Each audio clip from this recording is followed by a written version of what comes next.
On the 29th of November 2022, a woman named Ngozi Fulani attended a Buckingham Palace reception for charities working with survivors of domestic abuse. She was wearing traditional African dress. She was there to represent Sistah Space, the organization she founded to support African and Caribbean heritage women affected by domestic violence. Within minutes of arriving, a woman in her 80s approached her and asked where she was from. Fulani said she was from Hackney. The woman, Lady Susan Hussey, one of the new king's most senior household staff, a woman who had served the royal family for 60 years, pushed back. Where was she really from? Where were her people from? She physically moved Fulani's hair aside to read her name badge. She asked the question 5 times, in varying forms, each version a little more insistent than the last, until the answer she was looking for, Africa, the continent, the somewhere else that her assumption required, had been established to her satisfaction. Fulani left the reception. She posted an account of the exchange online. By the next morning, the exchange was in every newspaper in Britain and several outside it. By the afternoon, Susan Hussey had resigned from her role as a lady of the household. 60 years of service, one conversation. The conversation won. The palace's response was immediate and complete in its official dimensions. The apology, the resignation, the statement of commitment to diversity and inclusion that such moments require. What the official response did not address, and what the official response was not designed to address, was the question that the incident raised about something considerably larger than one elderly woman's conduct at a palace reception. Susan Hussey was not a fringe figure who had wandered into a royal event from the margins of the institution's social world.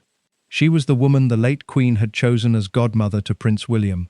She had been a lady-in-waiting to Elizabeth II since 1960, which means she had been inside the inner circle of the monarchy's most private operations since before most of the people reading about the incident had been born. If you're enjoying this story so far, don't forget to hit the like button and subscribe. Drop a comment telling me where in the world you're watching from. I love hearing from you. She was, by the assessment of people who had worked inside the palace across the decades of her service, among the 5 or 6 people who had been closest to the Queen, as a person, rather than as a constitutional function. She was not an outlier. She was the institution. The question the incident raised was therefore not simply the question of why a specific woman had asked a specific question at a specific event. It was the question of what a woman formed entirely within that institution, trusted entirely by that institution, representing that institution at one of its public-facing events, what her instinctive behavior in an unguarded moment revealed about the institution that had formed her.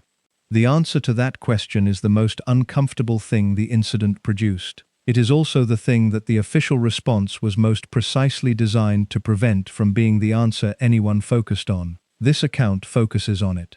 Susan Hussey was born in 1939, the daughter of the 12th Earl Waldegrave, which placed her at birth inside the specific stratum of the British aristocracy that the royal household has always drawn on for the women who occupy its most intimate positions. The ladies-in-waiting, the women of the bedchamber, the mistress of the robes. These were roles that the monarchy had historically filled from the same pool of aristocratic families that had been connected to the crown across the generations, whose daughters arrived at the palace with the social formation that the role required already installed, and whose families' long-standing relationship to the institution meant that their loyalty and their discretion were understood as characteristics of the bloodline rather than qualities that the appointment itself needed to establish. Hussey's appointment in 1960 was therefore not the appointment of an outsider to an institution she would need to learn. It was the appointment of someone who had been formed, by birth and by the social world of her upbringing, precisely for the kind of position she was now formally occupying. She was 21 years old. Elizabeth II was 33, had been queen for 8 years, and was at the specific point in the early development of her reign when the people who would constitute the inner circle of her personal household for the subsequent decades were being established. The selection process for ladies-in-waiting was not a formal process in the contemporary sense of an advertised position with specified qualifications and a competitive application. It was the process of the aristocratic social world selecting, from within its own membership, the people whose specific combination of family connection, personal character, and social formation made them appropriate companions for the sovereign.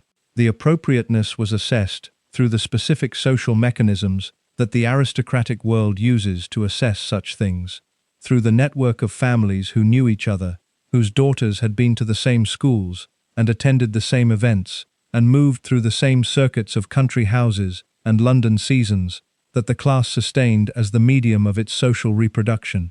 Hussey was appropriate in every dimension that the selection process assessed. Her family's connection to the aristocratic world was established.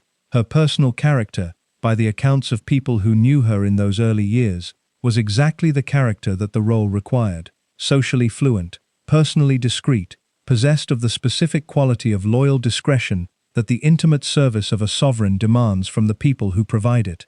She was intelligent without being intellectual, in ways that might have produced opinions that competed with the institution's own. She married Marmaduke Hussey in 1959, the year before her appointment as a lady-in-waiting. Marmaduke Hussey, known as Duke, was himself a figure of considerable establishment significance, a man whose career across the subsequent decades would take him to the chairmanship of the BBC in a period of significant institutional turbulence, whose appointment to that position was itself an exercise in the specific kind of establishment influence that connects the worlds of the monarchy, the aristocracy, and the British broadcasting industry through the network of personal relationships that the overlapping membership of those worlds produces. The Husseys were, therefore, not simply a woman in royal service and her husband. They were a couple whose combined institutional presence spanned two of the most significant British institutions of the second half of the 20th century, the monarchy and the BBC, in a way that reflected the specific character of the British establishment's internal connectivity, the web of relationships through which influence flows between institutions that present themselves as separate and that are connected, through the people who move between them, in ways that the separate presentation does not capture. Susan's role in this connectivity was the role of the woman inside the monarchy's inner circle, the person who was present for the private dimensions of the institution's operations, whose access to the Queen's personal world gave her a specific kind of knowledge that the public dimensions of the monarchy's operations did not produce. She was not a policymaker. She was not a constitutional actor. She was the woman who was there, in the mornings, in the private rooms, on the tours, at the informal moments between the formal occasions when the Queen was not performing the role, but inhabiting it. The intimacy of the position accumulated across 60 years into something that no formal description of the role can adequately capture. She was with Elizabeth II across the entirety of the Queen's adult reign, present for the private moments of a life that was almost entirely managed for public consumption. The deaths that marked the reign, her father, her mother, her sister, her husband, her son, were deaths that Hussey was present for, or adjacent to, in the specific way that someone always in the Queen's immediate vicinity is present for, or adjacent to, the significant events of that person's life. She was appointed godmother to Prince William in 1982, which established a formal personal connection to the next generation of the royal family that went beyond her professional relationship to the current sovereign. The godmother appointment was not simply a ceremonial acknowledgement of her closeness to the Queen. It was an expression of trust that went to the personal rather than the professional dimension of the relationship, the kind of trust that people extend to the people they consider genuinely part of their personal world, rather than simply their professional one. Prince William's godmother was not an institutional figure. She was a woman his grandmother had chosen to be personally significant in his life, and the choosing reflected the Queen's assessment of Hussey's character and her relationship to the family in terms that the professional role's formal description did not contain. The 60 years of service produced in Hussey a specific kind of institutional formation, the formation of someone who had been entirely inside the royal world across the entirety of their adult life, who had been shaped by its values and its assumptions and its specific way of understanding the world for so long that those values and assumptions had ceased to feel like values and assumptions and had become simply the self-evident account of how things are. This is the specific character of very long institutional formation. It produces people who cannot easily distinguish between what the institution has taught them to see and what there is to see, because the teaching has been sustained long enough and deep enough that the distinction has dissolved. The dissolution was not Hussey's failure. It was the institution's product, the inevitable result of 60 years inside a world that had a specific understanding of itself and of the relationship between itself and the world outside it, and that had provided Hussey with no sustained encounter with anything that would have required that understanding to be revised. The palace's world in the decades of Hussey's service was not a diverse world. The ladies-in-waiting who populated it came from the same aristocratic backgrounds, the same schools, the same social circuits. The people who attended the private events that Hussey managed were the people of the establishment world whose composition and whose assumptions reflected the Britain of the post-war decades rather than the Britain that those decades were in the process of producing. The gradual transformation of Britain's demographic composition across the second half of the 20th century, the arrival of the Windrush generation, the development of the multicultural urban communities that the immigration of the 1950s and 1960s and subsequent decades had produced, was a transformation that the palace's inner world observed from a considerable distance. The distance was not a policy.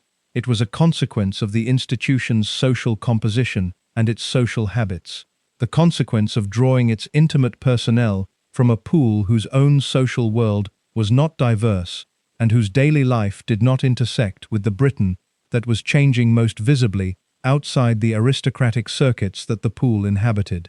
Hussey's formation across 60 years inside this world produced a woman of genuine devotion to the institution she served, of genuine personal warmth toward the people within her social world, and of genuine inability to understand, in the instinctive way that understanding has to operate when it is not consciously available, why the questions she asked Ngozi Fulani at the November 2022 reception were questions that the woman she was asking found offensive. She was not performing malice. The evidence of the exchange, read by people with the honesty to read it clearly, is not the evidence of a woman who intended to cause harm.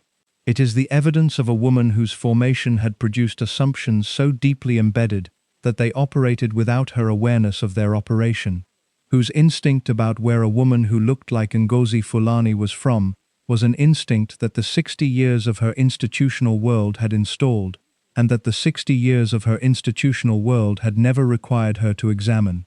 The examination arrived at a palace reception in November 2022, conducted by a woman in traditional African dress who had been asked where she was really from 5 times in the space of a few minutes. It was overdue by decades. The title Lady-in-Waiting is one of the oldest in the British royal household, predating the institution's current constitutional form by several centuries, and carrying within its archaic phrasing the accumulated history of what the role has meant across the different periods it has been performed. In its origins, the role was entirely practical. Ladies-in-waiting were women of noble birth who lived within the royal household and attended to the physical needs of the queen they served, managing the domestic functions of her daily life in an era when the daily life of a queen was a public affair conducted before an audience of court members for whom the queen's rising, dressing, eating, and retiring were political events as much as personal ones. The role has evolved across the centuries as the monarchy itself has evolved, shedding the most literal of its original functions as the nature of royal domestic life changed, and retaining the dimensions of the role that the changed nature of royal life continued to require. By the 20th century, the lady-in-waiting's primary functions had become social rather than domestic, accompanying the sovereign on public engagements, managing the social aspects of the court's operations, providing the personal companionship that a woman in Elizabeth II's position needed from people who were close enough to her world to understand its specific requirements, and outside it enough to provide something that the official apparatus of the court could not. The companionship dimension is the dimension that the public understanding of the role most consistently underestimates. The sovereignty of the British monarch is an extraordinarily isolated position, the position of someone who is surrounded at all times by people whose relationship to her is shaped by her authority. whose behavior in her presence is managed by the awareness that they are in the presence of the sovereign, and for whom the ordinary social reciprocity that produces genuine friendship is unavailable because the power differential that the sovereign's position represents cannot be suspended simply because both parties are in the same room and one of them would prefer it to be.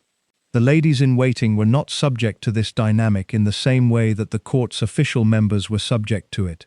Their relationship to the Queen was personal rather than official in its primary character. They were there because the Queen had chosen them, from within the social world she inhabited, as the people whose company she found genuinely sustaining rather than professionally useful. The distinction between those two categories of court member was significant, and the people who fell into the genuinely sustaining category occupied a position in the Queen's daily life, whose intimacy the official hierarchy did not adequately capture. Susan Hussey fell into this category across the entirety of her 60 years in the household.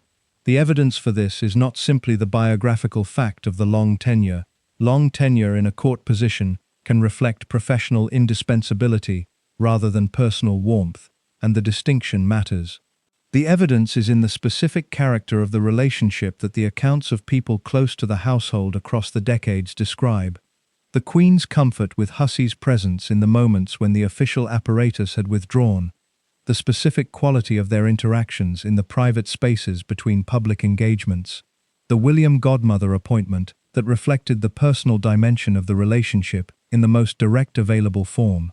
The godmother appointment tells you something specific about what the Queen thought of Hussey's character in 1982, at a moment when the appointment was made and in the years since when it has been sustained.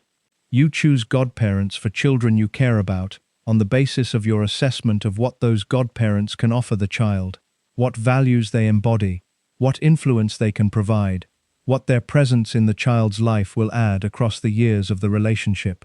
The Queen's choice of Hussey for this role, for the grandchild she would later describe as occupying a special place in her heart, is a choice that reflects the highest available assessment of Hussey's personal character. The institutional dimensions of the role that Hussey occupied across 60 years were also significant, and they are the dimensions that the focus on the personal relationship has sometimes obscured in the accounts of her career. A lady-in-waiting at the level Hussey occupied was not simply a companion. She was a manager of social occasions, someone who understood the specific requirements of royal public engagements at the level of intimate operational detail, who knew which guests needed to be steered toward the Queen and which away from her, which conversations required gentle termination and which required space to develop, which members of the attending public would benefit from the specific attention that the lady-in-waiting could provide, and which required the Queen's direct engagement. She was, in other words, a sophisticated social operator whose sophistication had been developed across 6 decades of managing the social dimensions of the most publicly scrutinized person in Britain. The sophistication was genuine and was the product of experience so extensive that its exercise had become instinctive. She did not think her way through the management of royal public engagements because the thinking had been replaced, across 60 years of daily practice, by the instinct that very long experience always produces in people who have done the same thing with sufficient attention for long enough. The instinct that the role produced was an instinct calibrated to the specific social world that the royal household and its public engagements inhabited, the world of aristocratic Britain, of Commonwealth heads of government, of diplomatic reception circuits, of the specific population of people who attended palace events during the decades of Hussey's service. The calibration was accurate for the world it had been calibrated to. The problem that the November 2022 reception revealed was that the world the palace's public events were now engaging with had changed in ways that the calibration had not tracked. The palace's public-facing events had changed in character across the decades of Hussey's tenure in ways that the internal composition of the household had not changed to match. The domestic violence reception where the Fulani incident occurred was not the kind of event that would have been hosted in the palace's public program in the early decades of Hussey's service. The specific combination of charitable cause, community-based organizations, and the specific demographic of people those organizations served would not have produced the guest list that the November 2022 reception produced in an earlier period of the monarchy's public program. The evolution of the palace's public program, to include events of this kind, reflected the evolution of the monarchy's public positioning across the years of the new reign's beginning. The specific effort to demonstrate that the institution understood the changed character of the country it headed and was prepared to engage with that changed character through its public-facing operations. The effort was genuine in its institutional intention. The specific incident it produced reflected the gap between the institutional intention and the individual formation of the people who were managing the public-facing operations on the institution's behalf. Hussey had been managing royal public engagements for 60 years. She managed the November 2022 reception with the instincts those 60 years had produced. The instincts that 60 years of a specific social world produce in the person they have formed are not the instincts of the changed world that the institutional intention was trying to demonstrate engagement with. The gap between those two things is the gap that the 5 questions produced, the gap between the world the palace was trying to project and the world the person projecting it had been formed in. The 6-decade career that produced this gap was a career of genuine and substantial contribution to the institution it had served. That is one of the uncomfortable truths that the November 2022 incident requires holding simultaneously, that the same formation that produced the incident also produced 60 years of devoted, skilled, apparently irreplaceable service to the monarchy, and that both things are true of the same person without either cancelling the other. Hussey's career was not discredited by the incident in the sense of having been revealed as something other than it was. It was contextualized, placed within the specific formation that produced it, which included both the considerable qualities that 60 years of devoted service demonstrated and the specific assumptions that 60 years inside an undiverse institution had embedded deeply enough to operate without the person's awareness. The contextualization is what the official response was not designed to produce. The official response managed the incident as an individual failure rather than as an institutional one, which is the management strategy that produces the minimum possible institutional accountability while creating the appearance of accountability through the sacrifice of the individual who made the institutional failure visible. Hussey was the sacrifice. The institution required it. She resigned within 24 hours. Ngozi Fulani arrived at Buckingham Palace on the 29th of November 2022 as the founder of Sistah Space, an organization established in 2015 to provide culturally specific support to African and Caribbean heritage women who have experienced domestic abuse. The organization's work addresses a specific gap in the existing support infrastructure, the evidence that women from these communities face particular barriers to accessing mainstream domestic violence services, including cultural and language barriers, and that the support available to them is more effective when it comes from organizations that understand the specific cultural contexts in which the abuse they have experienced has occurred. The palace reception she had been invited to was a reception for charities working with domestic abuse survivors, part of the new reign's effort to demonstrate engagement with the specific social issues that the invited organizations addressed. The invitation represented an acknowledgement of the work that Sistah Space had been doing since 2015, a recognition that the specific community the organization served was a community whose experience of domestic abuse and whose relationship to the support systems available to survivors was worth the monarchy's formal attention. Fulani attended in traditional African dress. The dress was not incidental to her presence at the event. It was the visible expression of the cultural identity that her organization's work was built around, and that the invitation had been extended to recognize. She was there as the representative of a specific organization, serving a specific community with a specific cultural heritage, and the dress she wore communicated that specificity in the most direct visible form available. The exchange with Susan Hussey began within minutes of her arrival. The specific transcript of the exchange was posted by Fulani on social media the following morning, and it is worth examining in the detail that its specific content reveals, not the paraphrase that subsequent coverage has employed, but the actual sequence of the conversation, because the sequence is where the specific character of what happened is most clearly visible.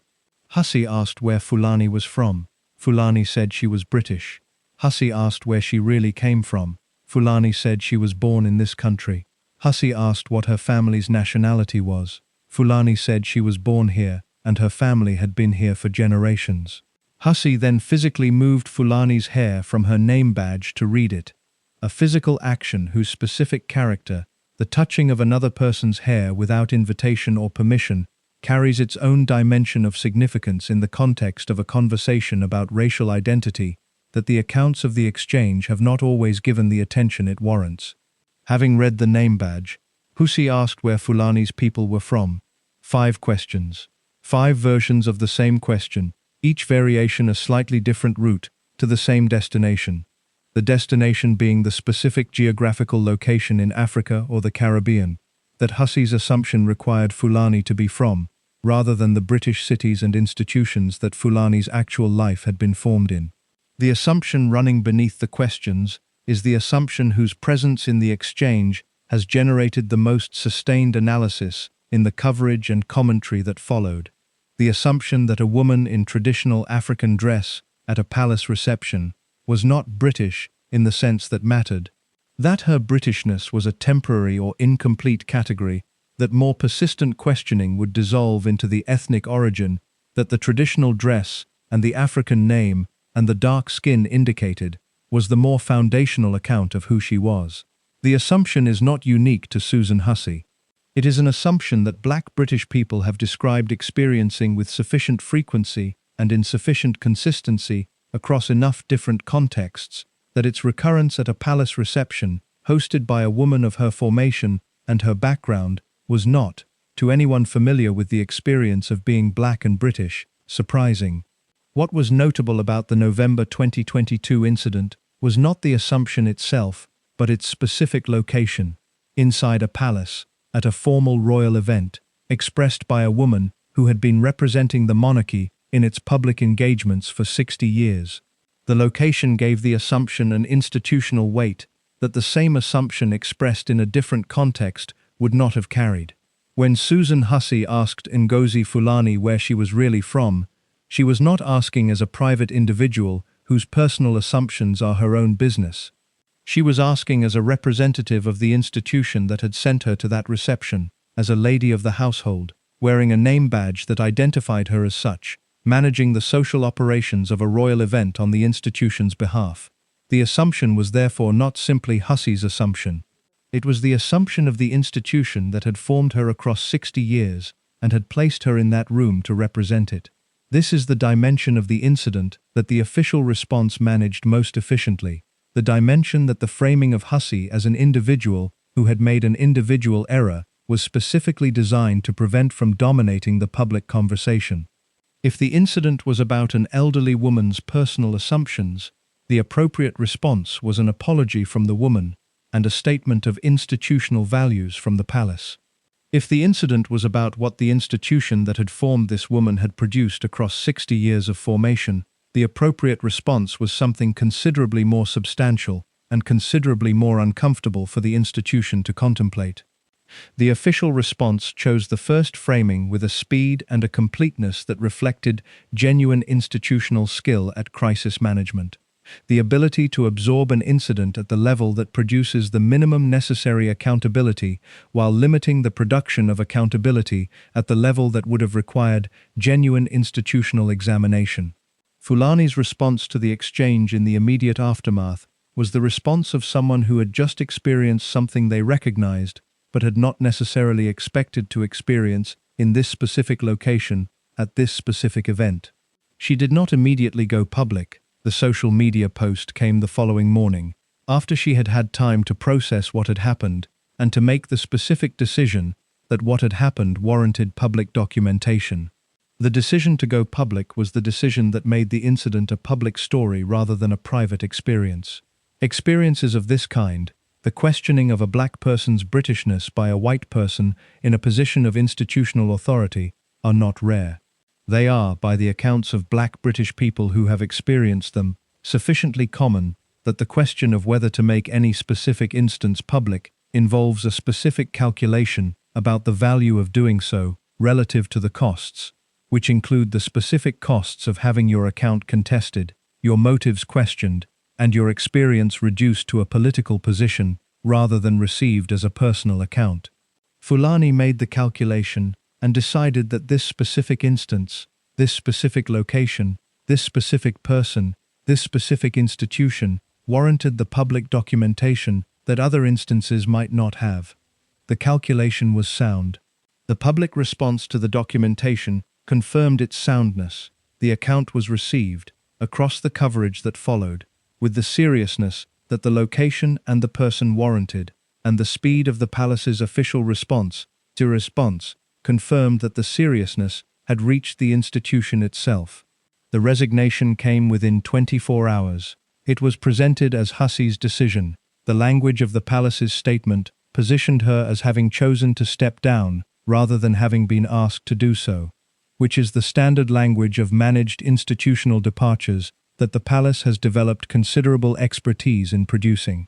Whether the decision was genuinely Hussey's, in the uncoerced sense that the language implied, or whether the palace's private communications with her, in the hours following the story's emergence, made the decision's direction clear enough that the framing of it as voluntary was a courtesy rather than an accurate account, is something that the palace's internal communications are not available to confirm. What is clear is that the departure was immediate, that the palace's handling of it reflected a genuine institutional assessment that the incident required the visible sacrifice of the individual responsible for it, and that the sacrifice was performed with the efficiency of an institution that had managed similar situations, though rarely of this specific institutional significance, and understood what the management required. Hussey left the household she had been part of since 1960. The departure, after 62 years, took 24 hours to complete. The speed of the ending relative to the duration of the service is itself a comment on the relationship between the institution and the individuals who serve it. The same comment that Paul Burrell's £10,000 and Mabel Anderson's footnote and William Talon's Grace and Favour apartment make in their different registers. Long service and sudden departure. The institution absorbs the service and produces the departure with the efficiency of an institution whose primary interest is its own continuation rather than the welfare of the people whose contribution to that continuation has made the continuation possible. Hussey's departure was managed for the institution's benefit. The management was rapid, effective, and silent on the question of what the incident revealed about the 60 years that had produced it. That question remained. It remains. The palace's management of the Hussey incident in the 24 hours following Ngozi Fulani's social media post was a masterclass in the specific form of crisis management that institutions with centuries of experience managing public embarrassment have developed into something approaching an art form. The response was rapid, complete in its official dimensions, and precisely calibrated to produce the maximum possible appearance of accountability while generating the minimum possible requirement for genuine institutional examination. The sequence of the response matters. The post went up on the morning of the 30th of November. By the afternoon, the palace had issued a statement describing the exchange as deeply concerning and confirming that the matter would be addressed. By the evening, Hussey had resigned. By the following morning, the King's Office had issued a further statement expressing sadness at the episode, while noting the palace's commitment to diversity and inclusion. By the end of the week, Fulani had been invited to meet privately with Hussey, and the meeting had produced the account of a woman who had expressed genuine remorse and whose remorse Fulani had accepted. Each element of this sequence was designed to serve a specific function in the institutional management of the crisis. The rapid initial statement demonstrated that the institution had taken the incident seriously rather than attempting to minimize or deny it. The strategy of denial or minimization had been attempted in previous royal race-related controversies and had produced outcomes that were more damaging than the original incident. The resignation the same day demonstrated that the institution was prepared to hold its members accountable for conduct that violated the values the institution was claiming to hold. The subsequent statements and the meeting produced the narrative of resolution, the path from incident to accountability, to apology, to acceptance that crisis management is designed to produce, because the path's completion allows the public conversation to move on. The speed of the path's completion was as significant as the path itself. The entire sequence from incident to institutional resolution was managed in approximately 72 hours. 72 hours from Fulani's social media post to the account of a remorseful apology and a gracious acceptance. 72 hours from a significant incident whose implications for the institution's relationship to race and diversity were genuinely uncomfortable to a managed conclusion that allowed those implications to be set aside as the immediate crisis was resolved. The managed conclusion did not resolve the implications. It archived them, placed them in the category of addressed matters, whose addressing had been demonstrated by the specific institutional responses the crisis management had produced, and whose return to active public discussion was rendered less likely by the completeness of the addressing's performance. The implications that the addressing archived were the implications that the institutional framing of the incident as an individual failure had been designed to archive.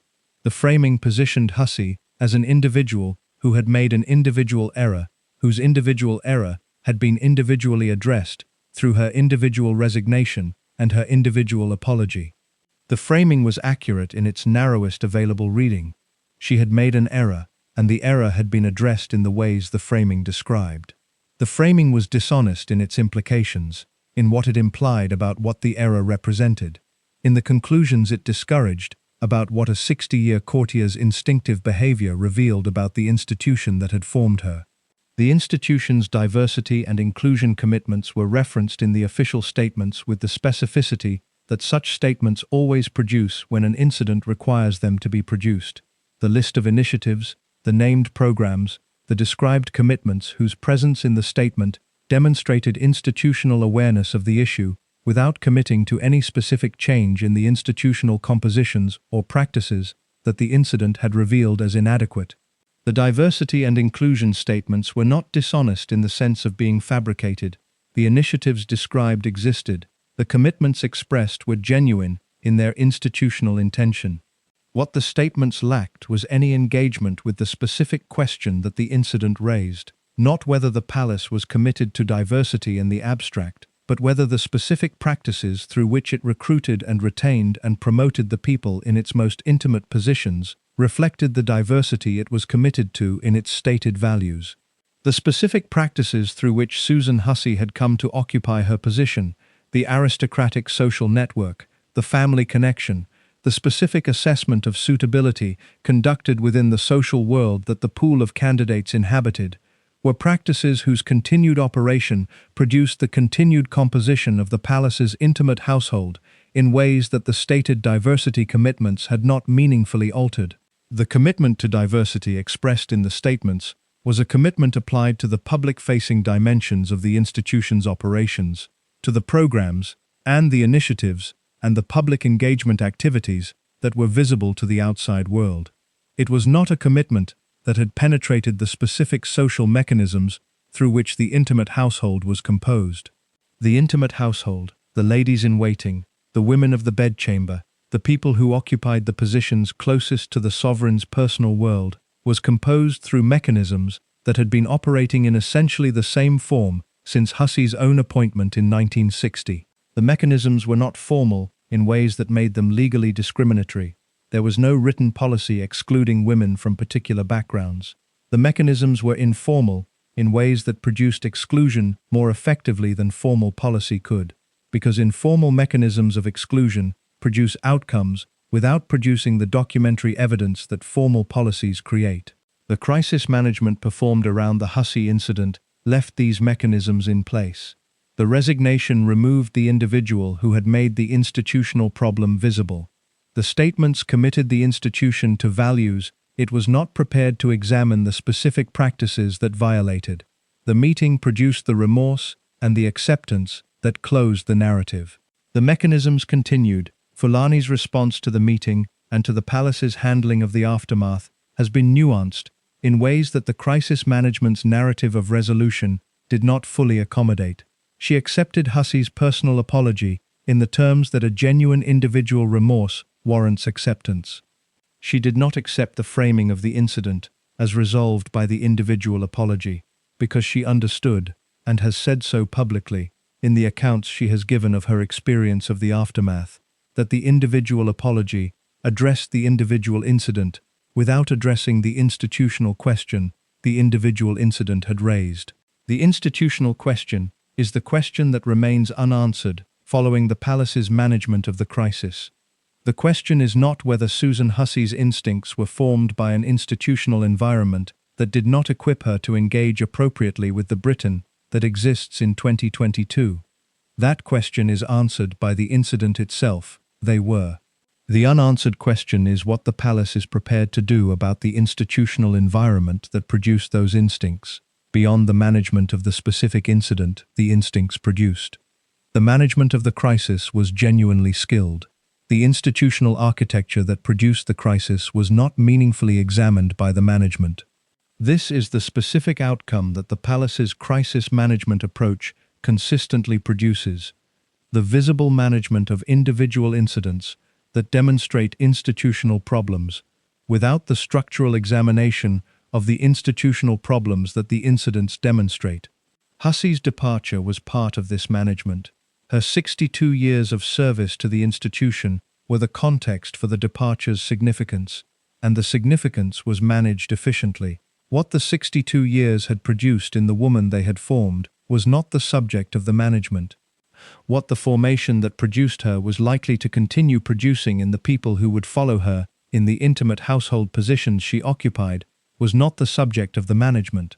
The subject of the management was the incident. The incident was managed. The subject of the management and the thing that the incident revealed are not the same thing, and the management of the former, as though it were equivalent to addressing the latter, is the specific institutional sleight of hand that the palace performed in 72 hours of crisis management in December 2022. It was performed well. It has been performed many times before and been performed well each time. The performance's effectiveness is inseparable from its dishonesty, because its effectiveness depends on its ability to produce the appearance of accountability without the substance, and the substance would require the examination of things the institution has consistently declined to examine. Hussey resigned. The institution absorbed the resignation with the efficiency of an institution that has absorbed many departures and has learned that the absorption is easiest when it is quickest. The 62 years she contributed are not in the absorption's accounting. They are in the record that the institution does not maintain for people in her position, the personal record, the human accounting, the specific experience of someone who gave the entirety of her adult life to a world that consumed the giving and produced the departure in 72 hours. The sustained focus on what happened at the November 2022 reception has produced, in the public conversation about Susan Hussey, a near-total displacement of what she actually did across the 60 years that preceded it. This displacement serves the crisis management narrative. An incident that terminates 60 years of service is easier to process if the 60 years remain abstract rather than specific, but it produces a significant historical distortion. What Hussey contributed to the institution she served was not trivial, and the account of the incident that omits the contribution produces an understanding of her story that is as incomplete, in its own way, as the institutional accounting that has treated her departure as a managed resolution of a personnel matter. She was the operational center of the Queen's personal household across the longest periods of her service. The practical dimensions of what this meant have been described by people who worked inside the palace during those years in terms that convey the specific combination of social skill, practical competence, and personal discretion that the role required and that Hussey provided, with a consistency that the duration of her tenure confirmed. She managed the social operations of royal engagements, the specific management of which this account has already described, with the thoroughness that very long experience produces and that new appointments to similar positions require years to develop. She was the person the Queen called when the emotional management of a significant event required someone the Queen trusted to be present. The deaths of senior royal family members, the significant personal moments of the reign that were not public occasions but that required the presence of someone from within the Queen's personal world rather than from the official apparatus. These were the moments that Hussey managed in ways that the official record does not document, and that the people who were present for them have described only in general terms that convey the significance without the specificity. The specific public engagements she managed across 60 years number in the thousands. The royal tour program that the Queen maintained across the decades of her reign, the Commonwealth visits, the state visits, the international travel that the constitutional and diplomatic obligations of a monarch who headed the Commonwealth required, involved a continuous series of public and semi-public occasions whose social management required the sustained presence of ladies-in-waiting who understood the specific requirements of each occasion and could provide the specific support each required. She was present for the state visits that brought the heads of the world's governments to Buckingham Palace across the 6 decades of the Queen's reign. The state visit program is among the most significant diplomatic instruments available to the British government, and the specific management of the social occasions that constitute a state visit, the dinners, the receptions, the formal occasions, and the less formal ones, is a management whose quality reflects on the monarchy's capacity as a diplomatic instrument. Hussey managed these occasions in the dimension of their management that the ladies-in-waiting provided. For 60 years, she was present for the Commonwealth occasions that constituted the most significant recurring program of the Queen's reign. The Commonwealth heads of government meetings, the Commonwealth Games, the various formal occasions through which the Queen's relationship to the 54 nations of the Commonwealth was expressed and maintained. The Commonwealth was Elizabeth II's most personal constitutional responsibility, the dimension of the monarchy that she had identified as her primary commitment in the famous speech she made on her 21st birthday, and that she had maintained across the entirety of her reign as the relationship she valued most highly among her constitutional relationships. Managing the social dimensions of the Commonwealth's engagement with the monarchy, the specific management of occasions where the heads of government and the senior officials of 54 nations were in the same rooms and required the specific social management that the occasions demanded, was work that required the sophisticated operational skills that Hussey's 60 years had developed, and that the specific character of the Commonwealth's membership, including its substantial representation of the African and Caribbean nations whose heritage Ngozi Fulani represents, required those skills to be applied across a range of cultural contexts. This is one of the more genuinely uncomfortable ironies of Hussey's career, that a significant portion of the work she performed across 60 years was work conducted in the service of the monarchy's relationship to the African and Caribbean nations whose heritage she apparently could not, in an unguarded moment at a domestic violence reception in 2022, recognize as a legitimate component of British identity. She had been managing, professionally and apparently successfully, the social dimensions of the monarchy's relationship to those nations' leaders and officials across the entirety of her career. The management had been professional in its conduct without producing, in the person conducting it, the instinctive recognition of their heritage's place in the British identity of the people she encountered. The gap between the professional management and the instinctive assumption is the gap that the formal equality commitments of the institution she served and the informal formation the institution had provided her with produced jointly. The formal commitments required her professional conduct to be conducted across the full range of the Commonwealth's membership, with the specific quality of respectful engagement that the monarchy's relationship to those nations required. The informal formation, the social world, the aristocratic network, the 60-year immersion in an institution whose intimate composition remained predominantly white and aristocratic, had produced assumptions that the professional conduct had not disturbed. The professional and the personal can coexist in this divergent form for exactly as long as the professional remains separated from the personal, as long as the formal occasions where the professional conduct is required remain separated from the unguarded moments where the instinctive assumptions operate. The November 2022 reception produced a moment where that separation was not maintained, where Hussey was performing a professional function in a context that was less formally managed than the state visit or the Commonwealth dinner, and where the instinctive assumptions that the formal occasions had suppressed were operating without the professional context that had previously contained them. The formality of the occasion matters to understanding what happened. A state visit dinner with the President of Nigeria is an occasion whose entire architecture is oriented toward the formal respect that the diplomatic relationship requires. Every element of the occasion, from the seating arrangement to the conversation topics to the specific quality of the host's engagement with the guest, is managed within a framework that makes the instinctive assumptions irrelevant to the occasion's conduct because the occasion's framework overrides them. A charity reception for domestic violence organizations is not that kind of occasion. It is a less formally managed social engagement, where the people managing it are operating with less of the external structure that the formal occasions provide, and more of the internal instincts that the external structure otherwise contains. The 5 questions happened in the space that the less formal management creates. They were not the malicious act of someone who had decided to be racist at a palace event.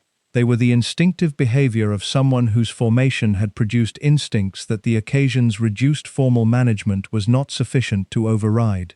The specific quality of the behavior, the persistence across 5 questions, the physical movement of Fulani's hair, is the dimension that goes beyond the initial question itself. A single question about where someone is from, asked without the follow-up persistence, might be attributable to simple social curiosity, without the specific character of the assumption making itself fully visible. The persistence across 5 versions of the same question, each pushing past the answers Fulani gave toward the answer the questioner needed, is what revealed the assumption's character. The assumption that Fulani's British identity was insufficient as a final answer because the questioner's framework did not accommodate a British identity that included the appearance and the heritage that Fulani embodied. The hair movement is a separate dimension. Touching another person's hair without permission is a boundary violation in any social context. Touching a black woman's hair without permission carries an additional specific history, a history of the treatment of black people's hair as objects of curiosity and physical examination, rather than as a personal and cultural feature of a person whose bodily autonomy includes the right not to be touched.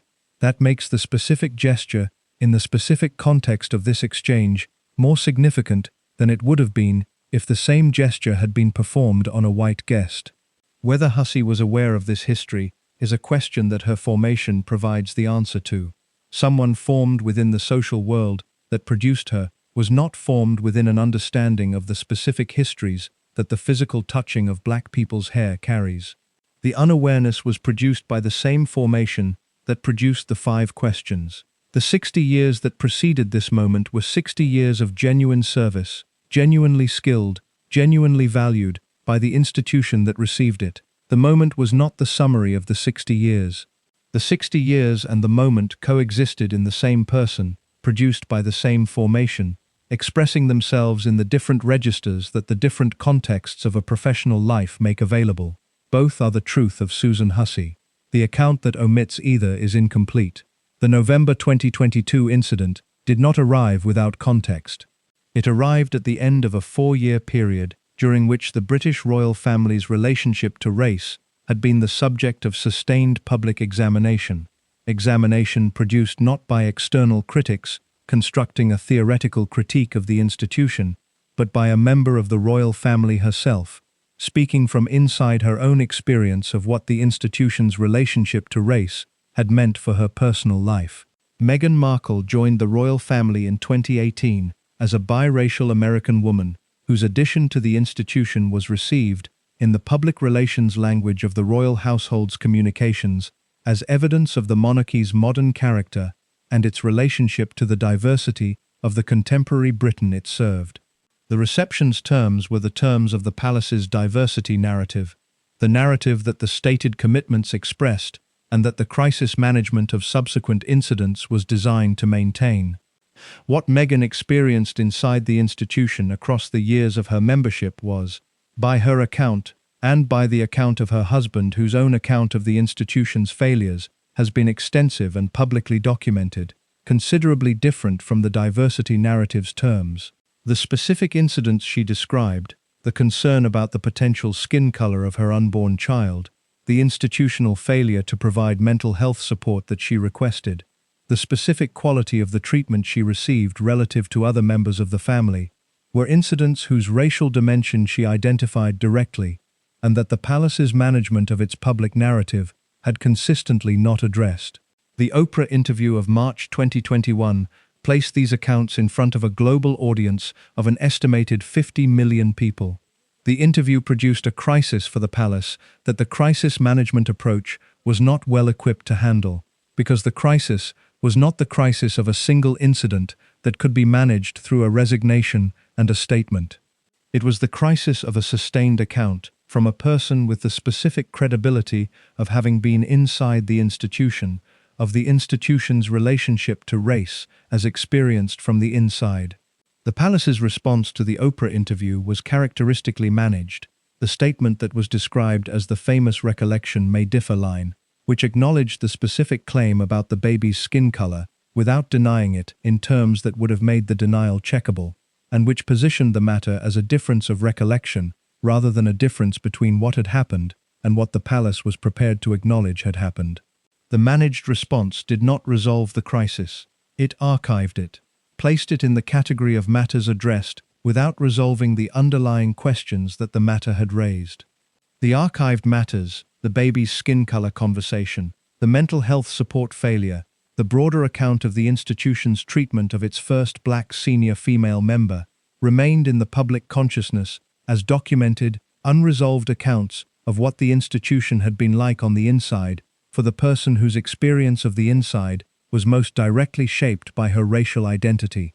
Susan Hussey's incident in November 2022, occurring less than 2 years after the Oprah interview, arrived into a public landscape that had been primed by the interview to receive incidents of this kind as part of a pattern rather than as isolated anomalies. The priming was not unfair. A pattern is what the available evidence supported, and Fulani's experience at the reception was consistent with the pattern in ways that anyone familiar with the Sussex accounts would recognize. The consistency of the pattern across the Meghan experience and the Hussey incident is the consistency that the palace's crisis management approach was least equipped to address, because addressing the consistency required acknowledging the pattern, and acknowledging the pattern required acknowledging that the individual incidents were not individual failures, but evidence of a systematic institutional character that the stated diversity commitments had not changed. Hussey and Meghan had never interacted in ways that produced a public record of their relationship. Hussey was a figure from the court of the previous monarch whose connection to the current king was established through the godmother relationship rather than through any formal role in the new reign's household arrangements. She had been appointed a lady of the household by King Charles on his accession, which was the appointment that placed her at the November 2022 reception and that gave her the specific institutional status whose expression in the exchange with Fulani carried the institutional weight that the exchange's impact reflected. The appointment was itself a decision whose timing, in the months following the Oprah interview, at a moment when the palace's relationship to race was among the most significant institutional questions it faced, reflected an institutional calculation about who should be appointed to the senior household positions that the new reign required to be filled. Hussey was appointed. The appointment reflected the same social and institutional logic that had governed appointments of this kind across the 60 years of her service, the logic of the aristocratic social world selecting its own for the positions that the intimate household required. The logic had not been revised by the Meghan episode. The Meghan episode had produced the Oprah interview, the palace's statement, the archived crisis, and the continued iteration of the diversity and inclusion commitments. It had not produced a revision of the specific mechanisms through which the intimate household's composition was determined, the mechanisms that continued to draw from the same aristocratic pool that had produced Susan Hussey in 1960 and that had produced her appointment in 2022. The Hussey incident therefore arrived not as a surprise for anyone who had been watching the specific mechanisms rather than the stated commitments, but as the confirmation that the mechanisms had not changed, that the formation the mechanisms produced in the people they selected was the same formation it had always produced, and that the formation produced assumptions that the diversity commitments had not disturbed. Harry's memoir Spare, published in January 2023, 6 weeks after the Hussey incident, addressed the incident directly. Harry described it in the context of the broader account of the palace's institutional character that the memoir provided, as an example of the specific quality of the institution's relationship to race that he and Meghan had experienced from the inside, and that the Hussey incident had revealed operating at the most senior available level of the institution's personal household. His framing of the incident was more direct than the palace's official response had been, because his interest was not the management of the institution's public narrative, but the documentation of the institution's actual character as he had experienced it. He described the incident as consistent with what he had observed across the years of his own membership of the institution, not as an anomaly, but as an expression of something embedded deeply enough in the institution's culture that its appearance at an event intended to demonstrate the institution's engagement with diversity was, from his perspective, predictable rather than surprising. The consistency between Harry's account and the Hussey incident is the consistency that requires the most serious examination, the examination that the palace's crisis management approach has been most specifically designed to prevent by managing each incident as individual rather than as part of a pattern. The pattern that the consistency reveals is the pattern of an institution whose stated commitments to diversity have not penetrated the formation that the institution provides to the people it selects for its most intimate positions, and whose most intimate positions continue to be occupied by people whose formation has been produced by a social world that has remained unreformed by the diversity commitments that the institution's public statements have expressed. Hussey's resignation addressed the individual incident. It did not address the pattern. The pattern continued in the appointment mechanisms that produced her and that produced her replacement. The replacements were selected from the same pool by the same mechanisms, producing the same formation with the same assumptions embedded at the instinctive level that the formal occasions suppress and the informal ones reveal. The palace returned to its operations. The crisis had been managed. The managed crisis, in this specific institutional context, is not a resolved crisis, but a crisis whose management has been mistaken for its resolution. The distinction is the one that matters most, and it is the one the palace's crisis management approach consistently prevents from being made. The mechanism through which Susan Hussey came to occupy her position in the royal household is a mechanism that has been operating in essentially the same form since the British monarchy developed its current domestic arrangements in the 19th century. It is not a formal mechanism. There are no written specifications, no advertised positions, no application process whose documentation would survive in any archive that a researcher could access to establish its precise character. The mechanism is informal, in exactly the way that the most effective mechanisms of social reproduction are always informal, operating through the personal relationships and the shared social world of a specific class, producing specific outcomes through the accumulated weight of individual decisions that each appear reasonable and whose collective effect is the continuation of a composition that formal equality requirements would not permit if the mechanism were formal enough to be subject to them. The mechanism begins with the social world that the relevant class inhabits, the British aristocracy of the post-war period, the families with the ancient titles, the country houses, the connections to the senior institutions of the British establishment, is a social world whose members know each other in the specific way that small worlds produce knowledge of their members. They attended the same schools, their parents had attended the same schools, they appeared at the same social events, the same country house parties, the same London occasions, that the class's social calendar organized around the shared social life that the class's shared membership produced. Within this world, the specific subset of families whose connections to the royal household were established, whose daughters had served as ladies-in-waiting in previous generations, whose sons had been equerries, whose members had occupied positions in the court across the decades, and whose relationships to the royal family therefore had the specific quality of long familiarity that those relationships develop when they are sustained across generations, formed the primary pool from which the intimate household positions were drawn. The drawing was done through the personal networks that connected the royal family and its senior household members to the pool. The Queen's existing ladies-in-waiting knew the relevant families. The senior members of the household who were responsible for its composition were themselves members of the pool's social world and maintained the personal relationships with the pool's members that allowed them to know, when a position needed to be filled, which of the pool's available members combined the family connection and the personal character that the position required.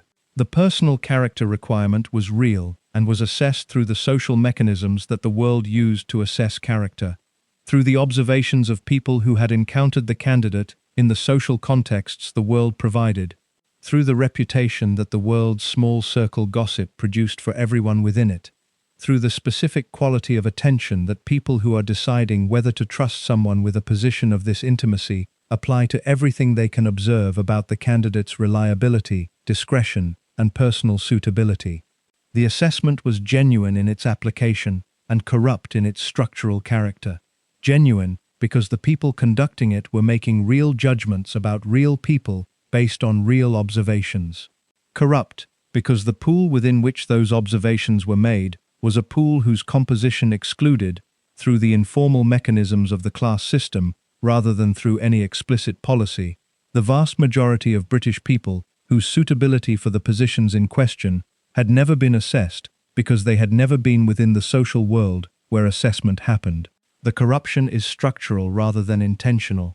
The people conducting the assessment were not making decisions designed to exclude. They were making decisions designed to select, within the terms that the social world's composition imposed on the selecting. The selection process was not racist in the sense of having been designed to exclude people on the basis of their race. It was racist in the sense that the pool from which it selected had been produced by the specific historical processes through which Britain's aristocratic class had been composed, processes whose racial character was not incidental to their outcome. The British aristocracy of the post-war period was, with a very small number of exceptions, an exclusively white social world. The historical processes that had produced it, the enclosure of land, the inheritance of title, the specific mechanisms of social reproduction that the class had maintained across the centuries, were processes whose exclusion of non-white people was not merely incidental, but constitutive.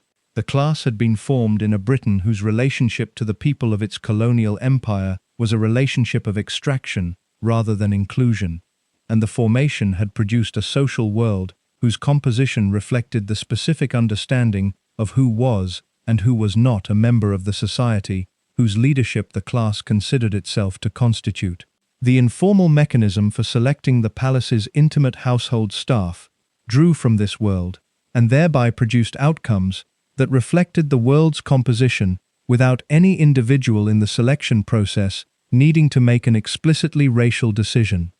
The outcome was racially homogeneous because the pool was racially homogeneous. The pool was racially homogeneous because the historical processes that had produced it had been racially exclusive.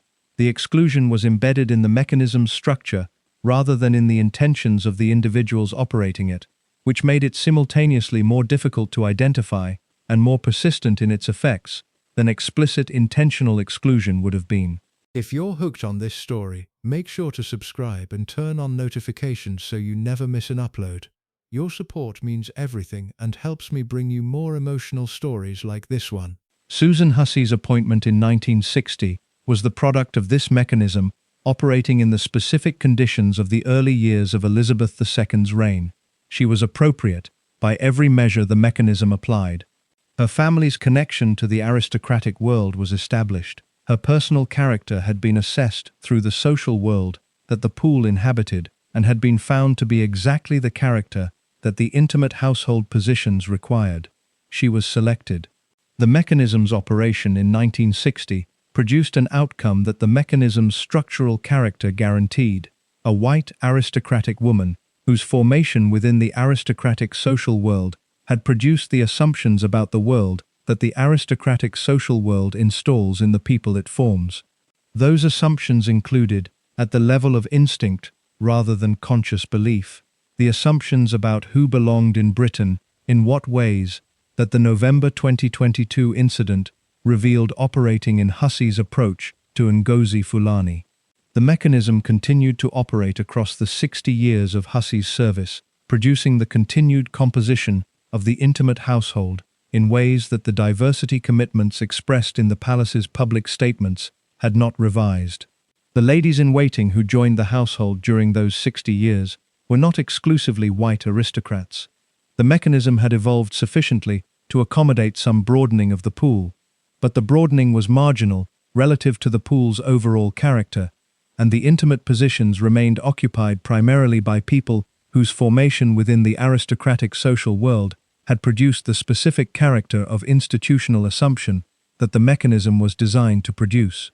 The appointment of Hussey to the new king's household in 2022 was the mechanism's most recent visible product before the incident that required her departure. The appointment had been made through the same informal assessment process that had produced her original appointment 62 years earlier, the judgment of the people responsible for the household's composition that Hussey combined the personal qualities, the family connection, and the established relationship with the royal family that the positions required. The assessment was genuine and was conducted in good faith. The mechanism was the same mechanism. That same mechanism, operating on the same pool, had not produced the outcome that a different mechanism might have produced, a household whose intimate composition reflected the diversity of the Britain that the monarchy headed and that the monarchy's public statements committed it to engaging with genuinely. The gap between the stated commitment and the mechanism's outcome is the gap that persists, between every crisis and every statement and every managed resolution, as the consistent feature of an institution that has committed to diversity in its public narrative, without committing to the revision of the informal mechanisms through which the intimate household that represents the institution's most private self continues to be composed. The revision of those mechanisms would require the institution to acknowledge what the mechanisms are, to name the informal processes of aristocratic social selection that have been producing the intimate household's composition across the entirety of the current reign, to assess what those processes produce in the people they select, and to develop alternative processes that draw from a broader pool and produce a different formation in the people they select. The revision would require, in other words, exactly the kind of structural self-examination that the crisis management approach is specifically designed to prevent by managing each incident as individual rather than as evidence of the structural character that the mechanism produces. Hussey's departure was managed as an individual incident. The mechanism that produced her continues to produce its outcomes. The people it produces continue to occupy the intimate household positions whose occupants represent the institution in its most private and its most public dimensions. The next incident is not prevented by the management of the previous one. It is produced by the continued operation of the mechanism that produced the previous one, selecting from the same pool, producing the same formation, encountering the same changed world that the formation was not equipped to engage with in the instinctive, unguarded ways that the less formally managed occasions reveal. The November 2022 reception was the occasion on which the mechanism's outcome was most publicly visible. It was not the only occasion on which the mechanism's outcome had been present in the institution's operations. It was the occasion when the outcome encountered someone who had the platform and the decision to make it public, and who made the decision that its making public served the purpose that making it public served. Ngozi Fulani's decision to post the account the following morning was the decision that made the mechanism visible. The mechanism's visibility lasted for 72 hours. The mechanism's operation continued after the visibility had been managed into the archive of addressed matters, where the institution places the evidence of its structural character that it is not prepared to structurally address. The archive grows. The mechanism continues. Susan Hussey's story cannot be told in isolation from the man she married, because Marmaduke Hussey's career illuminates something about the specific character of the British establishment in the second half of the 20th century that her own career, conducted entirely within one institution, does not reveal as clearly.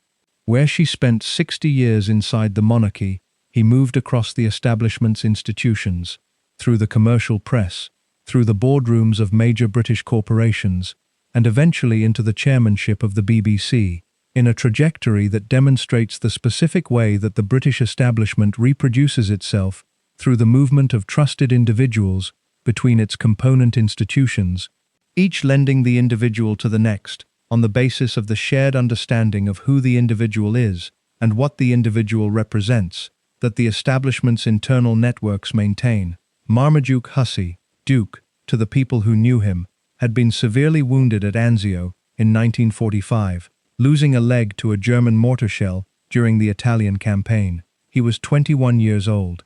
The wound required amputation and produced a physical limitation that he carried for the remainder of his life, with the specific kind of stoicism that his class and his generation considered the appropriate response to physical difficulty. Without complaint, without the visible seeking of sympathy, with the matter-of-fact adjustment to changed physical circumstances that the people around him noted as evidence of character rather than as the daily management of pain and inconvenience that it also was. His post-war career took him into journalism and then newspaper management. He worked for the Harmsworth organization that published the Daily Mail and the Evening Standard, rising to the position of managing director of Associated Newspapers, one of the most significant positions in the British commercial press. The press career gave him the specific combination of editorial and commercial experience that the establishment prizes in the people it selects for the significant institutional roles it needs filled. The evidence that the candidate understands how public information operates, how the public's engagement with institutions is mediated by the press, and how the management of an organization whose output shapes public opinion differs from the management of an organization whose output does not. The BBC chairmanship arrived in 1986, appointed by the Thatcher government in circumstances whose political character was transparent to anyone willing to examine them with honesty. The BBC in the mid-1980s was a specific political problem for Thatcher, an institution whose journalistic independence and whose specific editorial decisions had produced coverage that the government found persistently uncomfortable, and whose management under Director General Alastair Milne had not produced the accommodation with the government's preferences that the government's senior members had come to believe they were entitled to expect from a publicly funded broadcaster. The appointment of Duke Hussey as chairman, a man with no broadcasting experience, no public service broadcasting background, and no evident qualification for the role beyond his membership of the establishment network that moved trusted individuals between significant institutional positions, was the specific mechanism through which the government achieved the management change at the BBC that it had concluded was necessary. Hussey's first act as chairman was to fire Alastair Milne.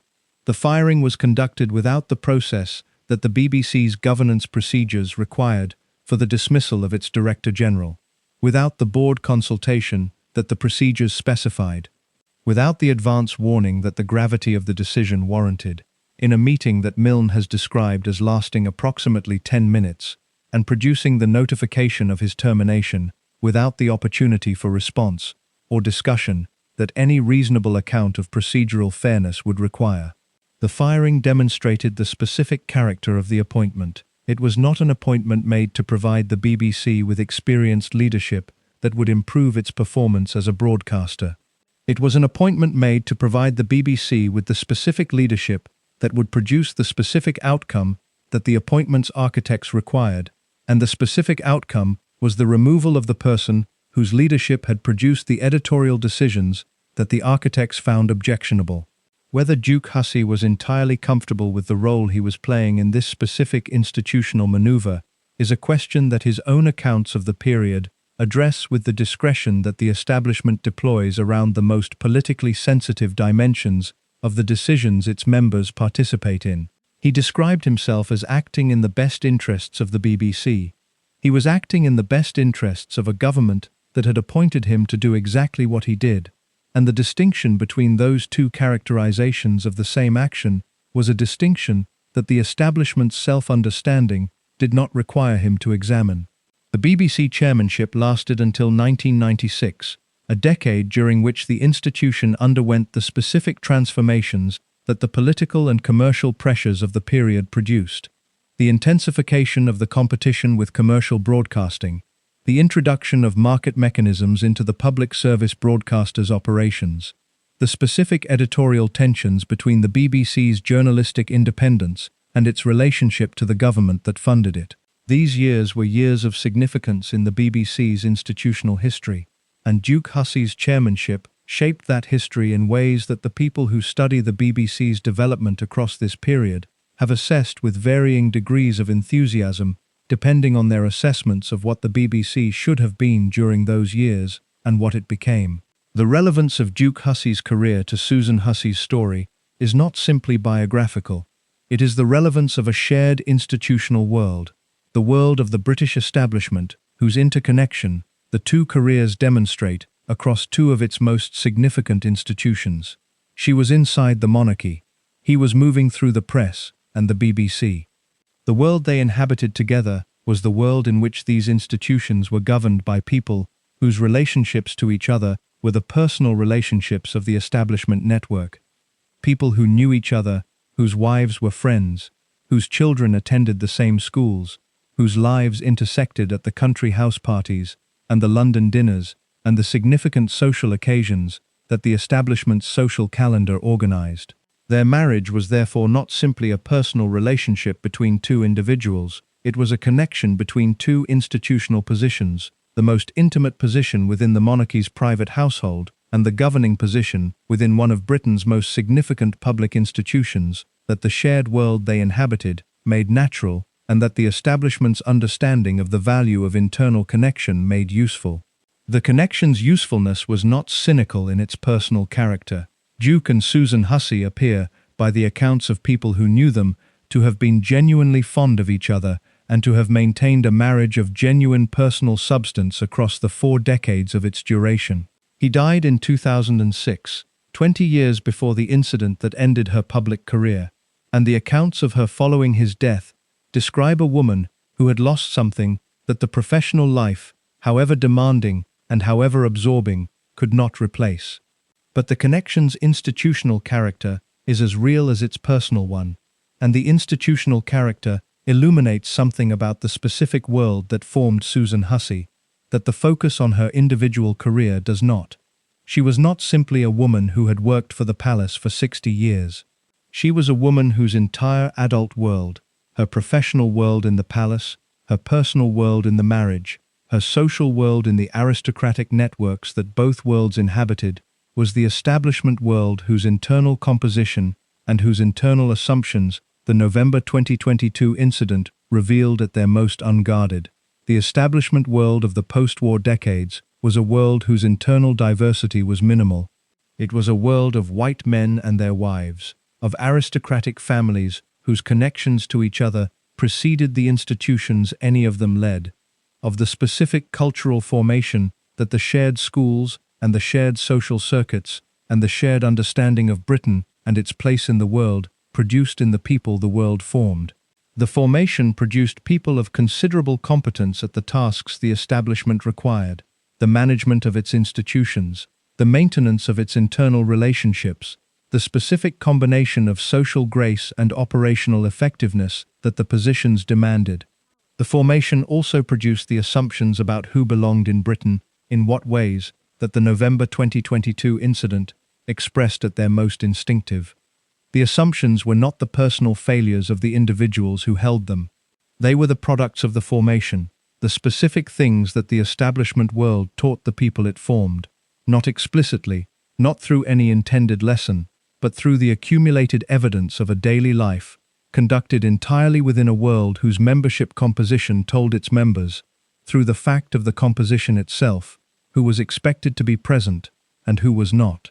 Duke Hussey's career had moved across more institutions than Susan's, but the institutions he moved across were the institutions of the same establishment world, populated by the same kinds of people, producing the same formation in slightly different professional registers.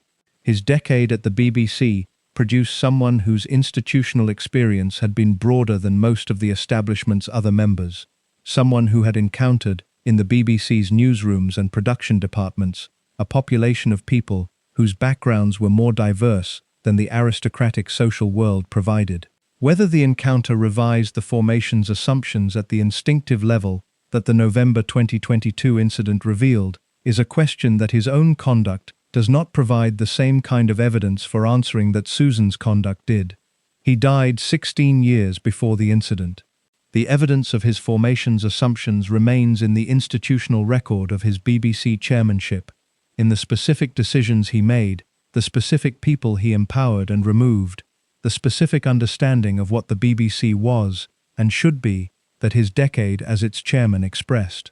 What the two careers together illuminate is the specific character of an establishment world that was simultaneously the most significant governing force in post-war Britain and the most thoroughly insulated from the changes that post-war Britain was producing in the country it governed. The insulation was not deliberate. It was structural, the product of a social world that reproduced itself through its own internal networks, selecting its members from within its existing membership and providing the formation that sustained the membership's character across the generations that the selection produced. Susan Hussey lived her entire adult life inside this world. The life she lived inside it was a life of genuine commitment and genuine contribution. The incident that ended it was the evidence of what a genuine lifetime inside that world produces in the person who lives it. Not the monster of the most hostile accounts, not the innocent of the most defensive ones, but someone formed so completely by an unreformed world that the world's unreformed assumptions operated in her without her awareness of their operation. Duke Hussey's career had moved through more of the establishment's institutions without moving outside the establishment's formation. Her career had remained within one institution whose formation was the most concentrated version of the formation available. Together, the two careers are the most complete portrait available of what the British establishment produced in the people it formed across the post-war decades, and what those people, formed so completely by a world that Britain was in the process of leaving behind, could not see about themselves because the seeing required looking at the formation from outside it, and the formation had never given them the outside. The story did not end with the resignation. Approximately 3 months after Susan Hussey stepped down from her role as a lady of the household, in the specific silence that the palace had maintained around the circumstances of her departure, she was reinstated. The reinstatement was not announced through the palace's formal communications channels in the way that the original appointment and the departure had generated official statements. It was reported through the journalism that monitors the royal household's personnel closely enough to notice when someone who was previously absent from the household's roster of senior members reappears at events where the household's members are expected to be present. The reappearance itself was the announcement. Hussey, attending a royal engagement in the spring of 2023, photographed alongside the household members, whose attendance confirmed that she was once again operating in the capacity that her resignation had supposedly concluded. The photographs produced the coverage that confirmed what the photographs showed, and the palace's response to questions about the reinstatement was the response that the palace gives when it prefers that a subject receive as little attention as possible. A confirmation without elaboration, in terms that acknowledged the fact, without providing the context that would have made the fact fully legible. The decision to reinstate Hussey was King Charles's decision, or was a decision made within his household with his sanction, and the decision tells you something specific about what the king's assessment of the incident and its significance actually was. An assessment that the official statement expressing his sadness at the episode had not revealed, and that the reinstatement revealed instead. The official statement had positioned the palace as an institution that took the incident seriously, that found the behavior unacceptable, that was committed to the values of diversity and inclusion that the incident had appeared to violate. These were the statement's expressed positions. The actual assessment behind them, the king's own understanding of what Hussey had done, of what it represented, and of what the appropriate institutional response was, is not accessible from the statement's language. Statements of this kind are produced by the palace's communications professionals to say what the moment requires them to say. They are not necessarily the unmediated expression of the principal's own understanding of the situation. The reinstatement is the unmediated expression. It is the decision made by the same person whose household the statement was produced to represent, made after the crisis management's immediate requirements had been met, and after the public conversation about the incident had moved sufficiently far from its peak that the reinstatement's political cost was manageable. The reinstatement says, in the language of institutional action rather than institutional statement, what the statement could not say, that the king's actual assessment of what Hussey had done was an assessment that did not, in his private judgment, warrant the permanent termination of a relationship that 60 years of loyal service had established, and that his own personal connection to her, as a godmother to his children and as the most trusted member of his late mother's household, made personally significant to him. The reinstatement also says something about the relative weight that the palace placed on the two considerations that the incident had placed in direct tension: the weight of 60 years of service from someone personally trusted by both the late queen and the current king, and the weight of the specific harm that the 5 questions at the charity reception had caused to the woman who had experienced them and to the broader community whose experience of being questioned about the legitimacy of their British identity the incident had represented. The palace's official statement had balanced these considerations in favor of the accountability that the incident required to be publicly demonstrated. The reinstatement rebalanced them, after the public demonstration had been performed, in favor of the personal relationship and the institutional loyalty that 60 years of service had produced. The rebalancing was not publicly explained. The palace did not provide an account of the considerations that had produced the reinstatement, or of the process through which the king had decided that the resignation that the incident had required was a resignation that was no longer required 3 months later. The absence of explanation was the palace's standard management of information about its internal decisions, the minimum disclosure that confirms the publicly visible fact without engaging with the questions that the fact raises. The questions the fact raised were questions about the seriousness of the original official response. If the incident was serious enough to warrant Hussey's immediate resignation, the position that the official statement and the speed of the departure had established, then what had changed in 3 months to make her reinstatement appropriate? Had a further inquiry established that the incident was less serious than the official response had indicated? Had Hussey undergone some form of training or awareness development that addressed the formation whose unexamined assumptions the incident had revealed?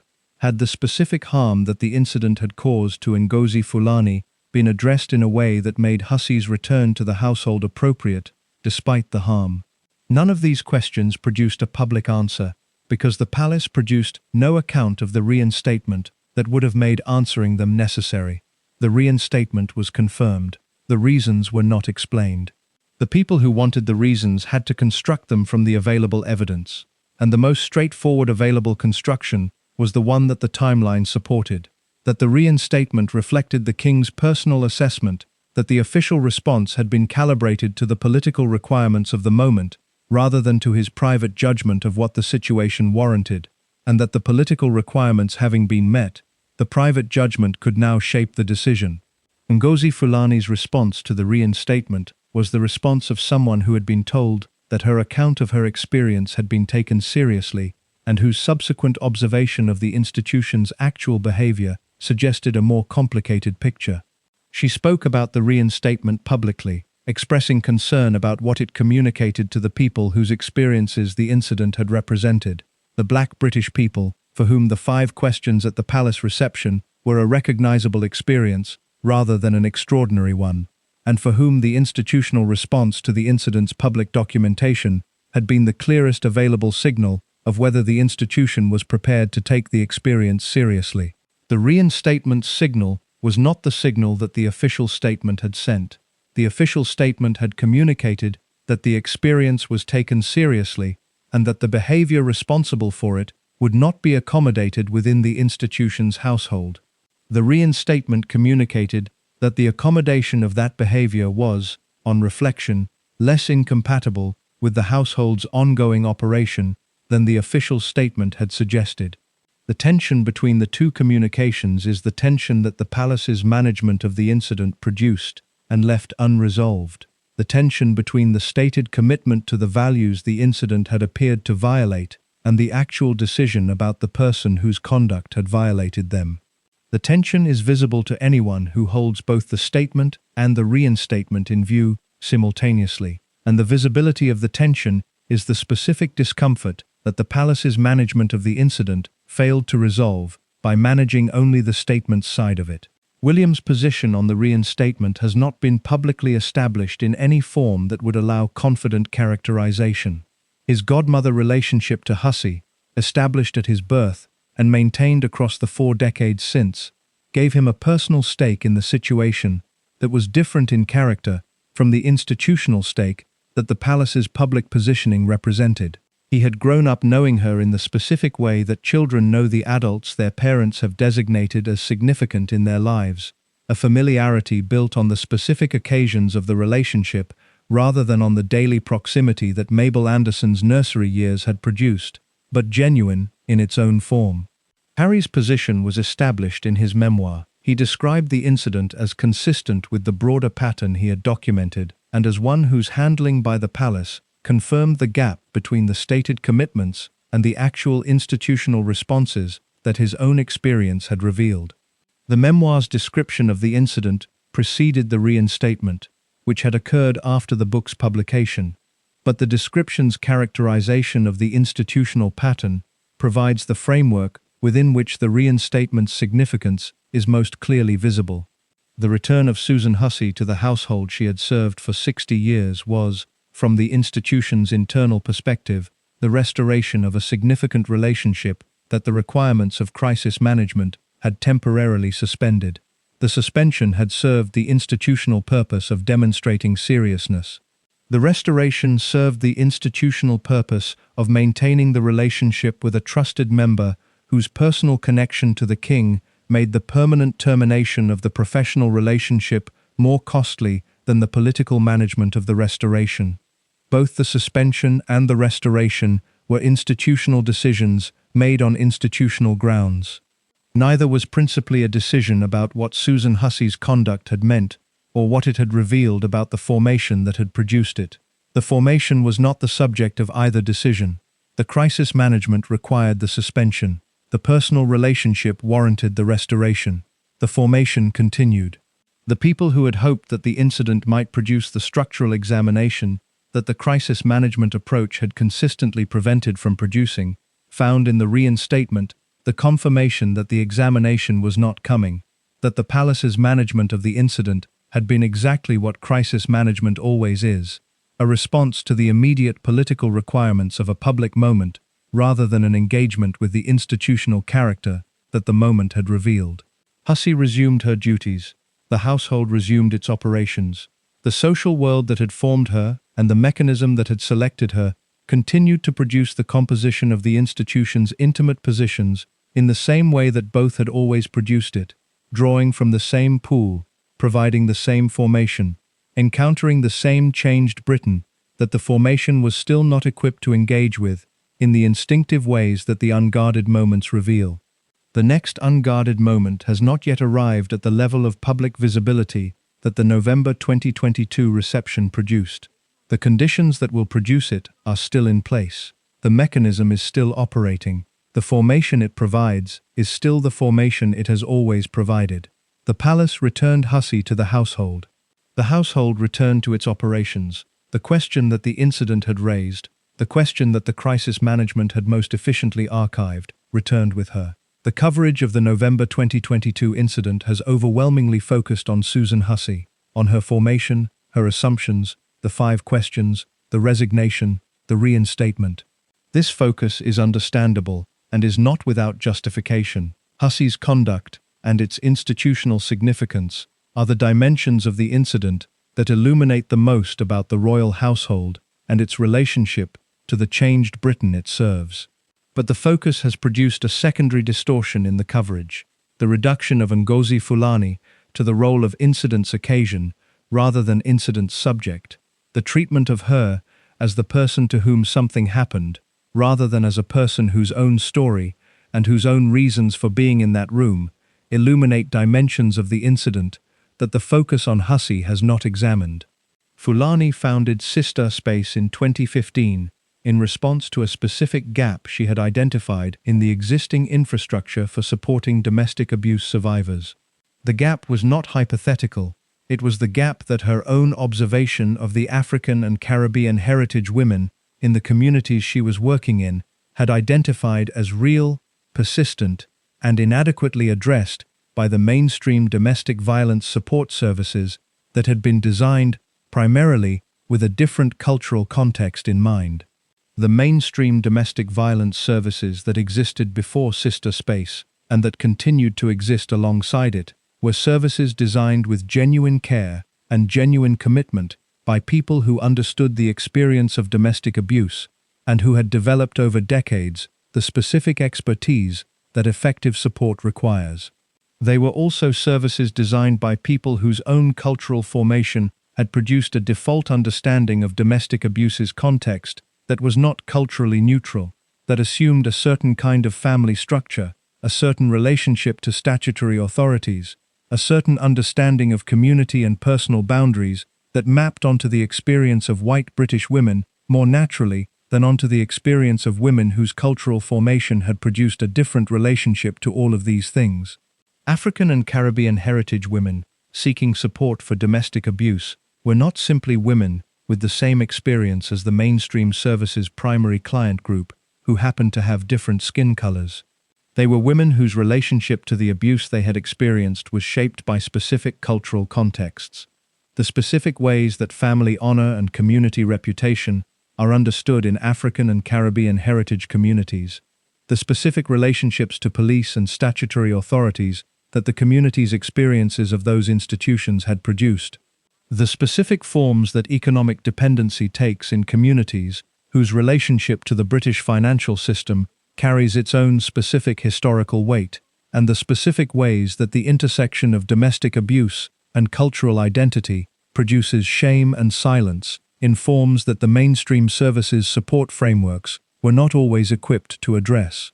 Sistah Space addressed this gap by providing support from within the cultural context rather than from outside it, by employing people who understood the specific cultural dimensions of the experiences they were supporting, who spoke the languages of the communities they served, not just in the linguistic sense, but in the cultural sense that linguistic fluency alone does not provide, and who could navigate with their clients the specific institutional relationships that accessing support required without the additional burden of also having to navigate the cultural distance between the client's experience and the support worker's framework.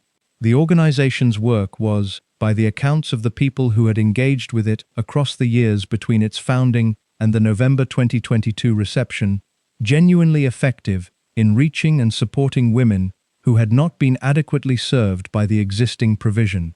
The effectiveness was not simply the effectiveness of a well-intentioned initiative, it was the effectiveness of support that met women in their actual cultural context rather than in an assumed universal context that was actually the specific cultural context of the mainstream service's founding communities.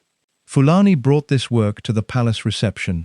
She was there not as a generic representative of the domestic violence sector, but as the specific founder of an organization doing specific work with a specific community.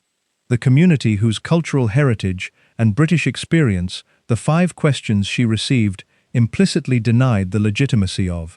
The irony of this specific location in this specific conversation cannot be overstated and has not received the attention it warrants in the coverage of the incident.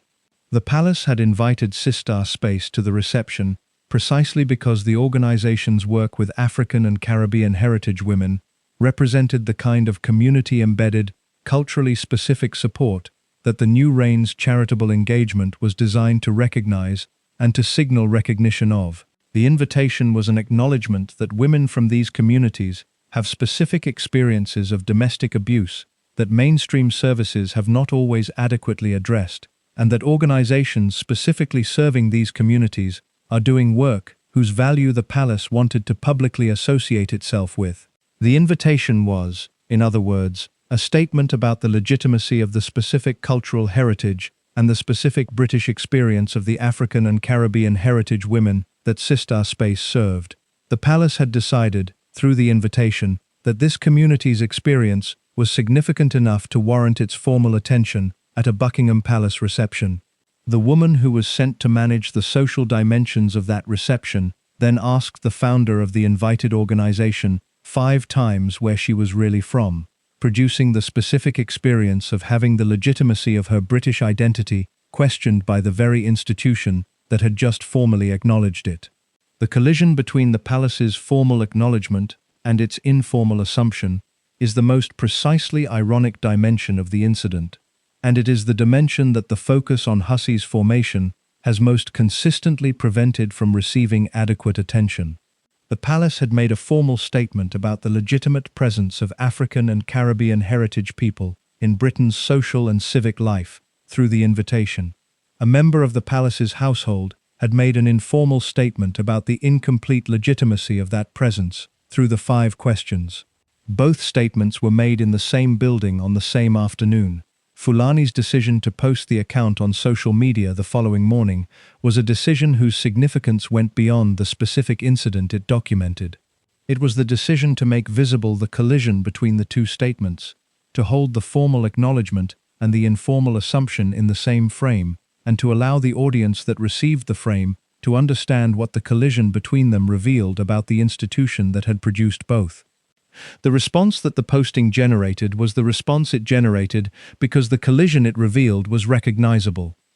The specific experience of having British identity questioned across multiple iterations by someone in a position of institutional authority is an experience that Black British people have described with consistent frequency across the decades of the multicultural Britain that post-war immigration produced.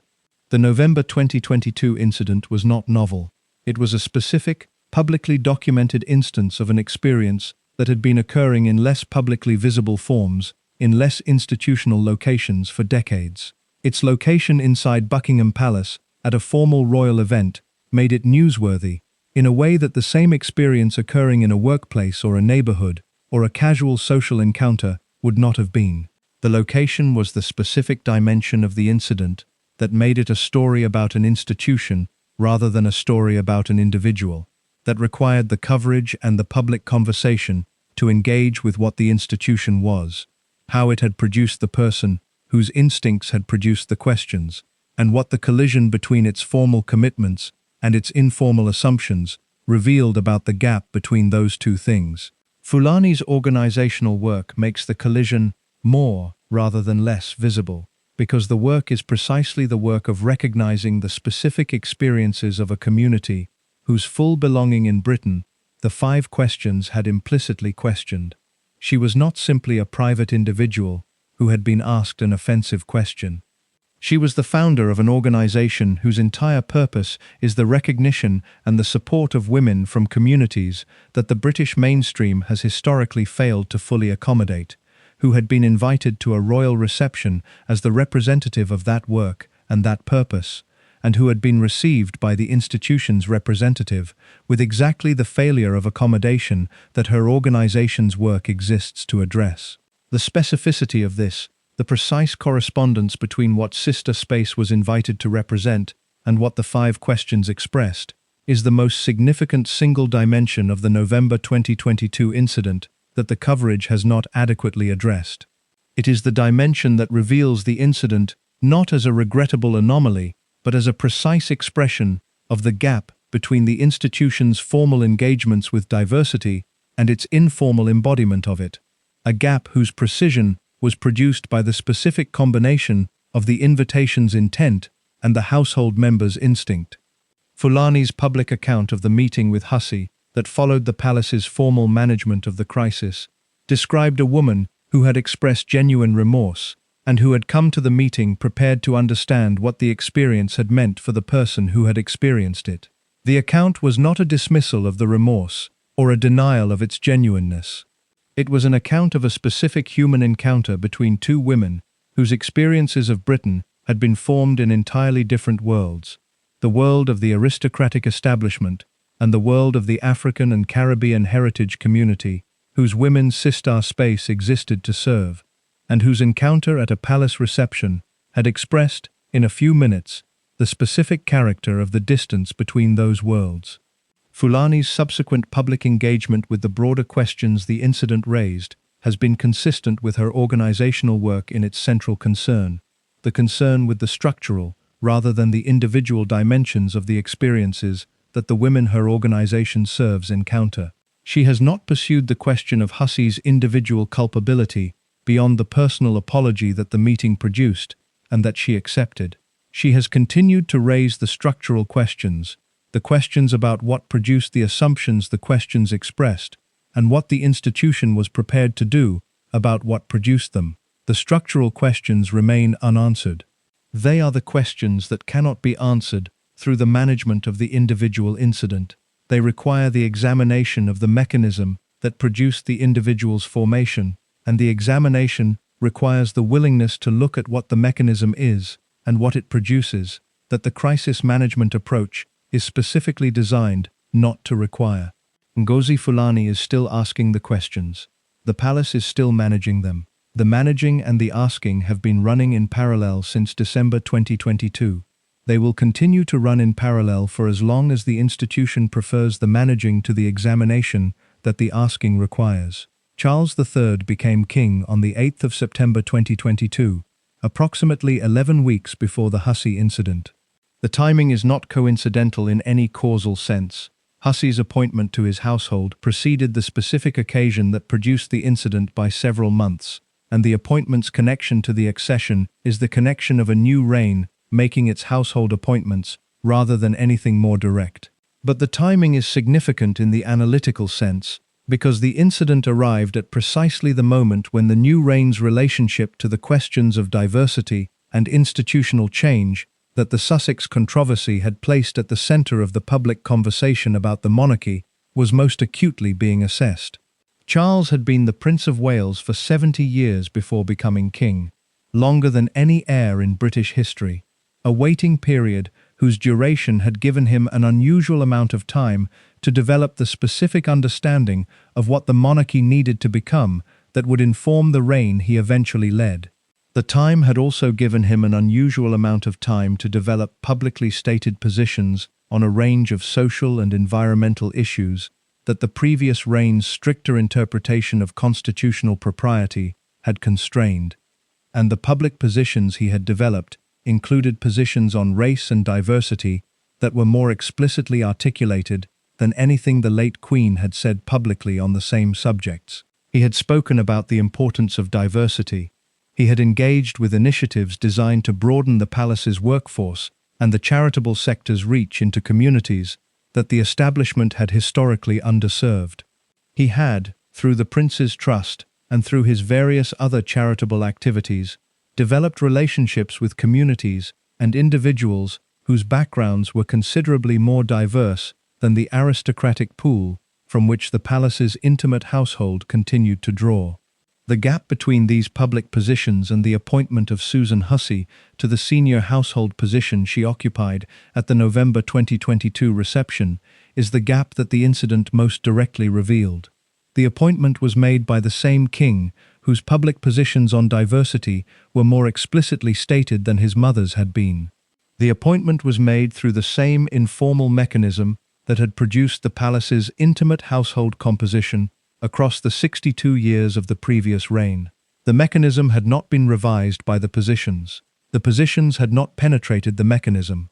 This is the most precise available statement of the new reign's diversity problem, not the absence of stated commitment, which is genuine and is more explicitly articulated than before, but the persistence of the informal mechanisms whose operation produces outcomes that the stated commitment has not revised.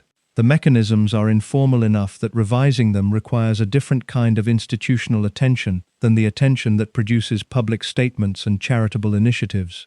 They require the examination of the specific social networks through which the intimate household is composed, the assessment of what those networks produce in the people they select, and the development of alternative processes that draw from a broader pool and apply the same rigor of personal assessment to a population of candidates who have not previously been within the pool. The examination has not occurred. The alternative processes have not been developed. The intimate household has continued to be composed through the same informal mechanism that Hussey's appointment exemplified, and the composition has continued to produce the same character of formation in the people it selects that Hussey's 60 years exemplified. Camilla's household presents a somewhat different picture in certain respects, reflecting the Queen Consort's own background and social connections, and the specific trajectory of her relationship to the royal family, the decades of her relationship with Charles that preceded the marriage, the specific circumstances of their eventual wedding in 2005, and the gradual rehabilitation of her public image across the years that followed. Her household's composition has drawn from some of the same aristocratic networks as the rest of the intimate household, while also reflecting her own personal connections, which extend into some areas that the pure aristocratic pool does not. The differences are at the margins rather than at the structural level. The mechanisms through which both households are composed are the same informal mechanisms, drawing from overlapping, if not identical pools, producing the same fundamental character of institutional formation in the people selected. The composition is not uniform. There are individuals in both households whose backgrounds are more varied than the aristocratic default. But the variation is not sufficient to have revised the mechanism or to have changed the character of the formation that the mechanism's standard outputs produce. The new reign's diversity initiatives are real and deserve acknowledgement as real. The patronages and the charitable programs and the specific engagements with communities that the previous reign had engaged with less directly represent genuine additions to what the institution does publicly. The question that the Hussey incident raised was not about what the institution does publicly, but about what it is internally, about the composition of the people who populate its most intimate positions, and the formation those people carry into the public occasions where they represent it. The public initiatives address the institution's public character. The intimate household's composition addresses the institution's private character. The November 2022 reception was the occasion on which the private character was expressed in a public context, and the expression revealed that the private character had not been changed by the initiatives that were changing the public one. This distinction between the public character that the initiatives address and the private character that the intimate household's composition reflects is the distinction that the most serious assessments of the new reign's diversity challenge have identified as the central distinction. Changing the public character requires changing what the institution does. Changing the private character requires changing what the institution is, the composition of the people who constitute it at the most intimate level, and the formation those people carry from the world that produced them. Changing what the institution is requires the acknowledgement that what it currently is has been produced by specific historical mechanisms operating over a long period, and that those mechanisms, left unexamined, will continue to produce the same composition and the same formation. The examination of those mechanisms requires institutional courage of a specific kind, the courage to look at the informal processes that have produced the intimate household's character and to assess what those processes produce, rather than managing each incident that reveals the production as an individual failure whose resolution requires no examination of the production's causes. The courage has not yet been demonstrated in the form that would require the examination. It has been demonstrated in other forms, in the public statements, in the charitable engagements, in the explicit articulation of commitments that the previous reign's stricter constitutional propriety had prevented. These forms of courage are genuine and are not trivial. They are also insufficient for the specific challenge that the intimate household's composition represents. The challenge is the challenge of the long formation, the challenge of changing not what an institution says about diversity, but what it is when the formal occasions are over and the informal instincts are operating. The informal instincts are the product of the formation. The formation is the product of the mechanism. The mechanism continues to operate. The challenge remains unaddressed. Charles's personal connection to Hussey, the godmother relationship, the 60 years of his mother's trust in her, the personal warmth that the relationship had accumulated, is the dimension of the story whose presence in the reinstatement decision reveals most clearly the specific difficulty of addressing the challenge at the intimate level where the challenge actually lives.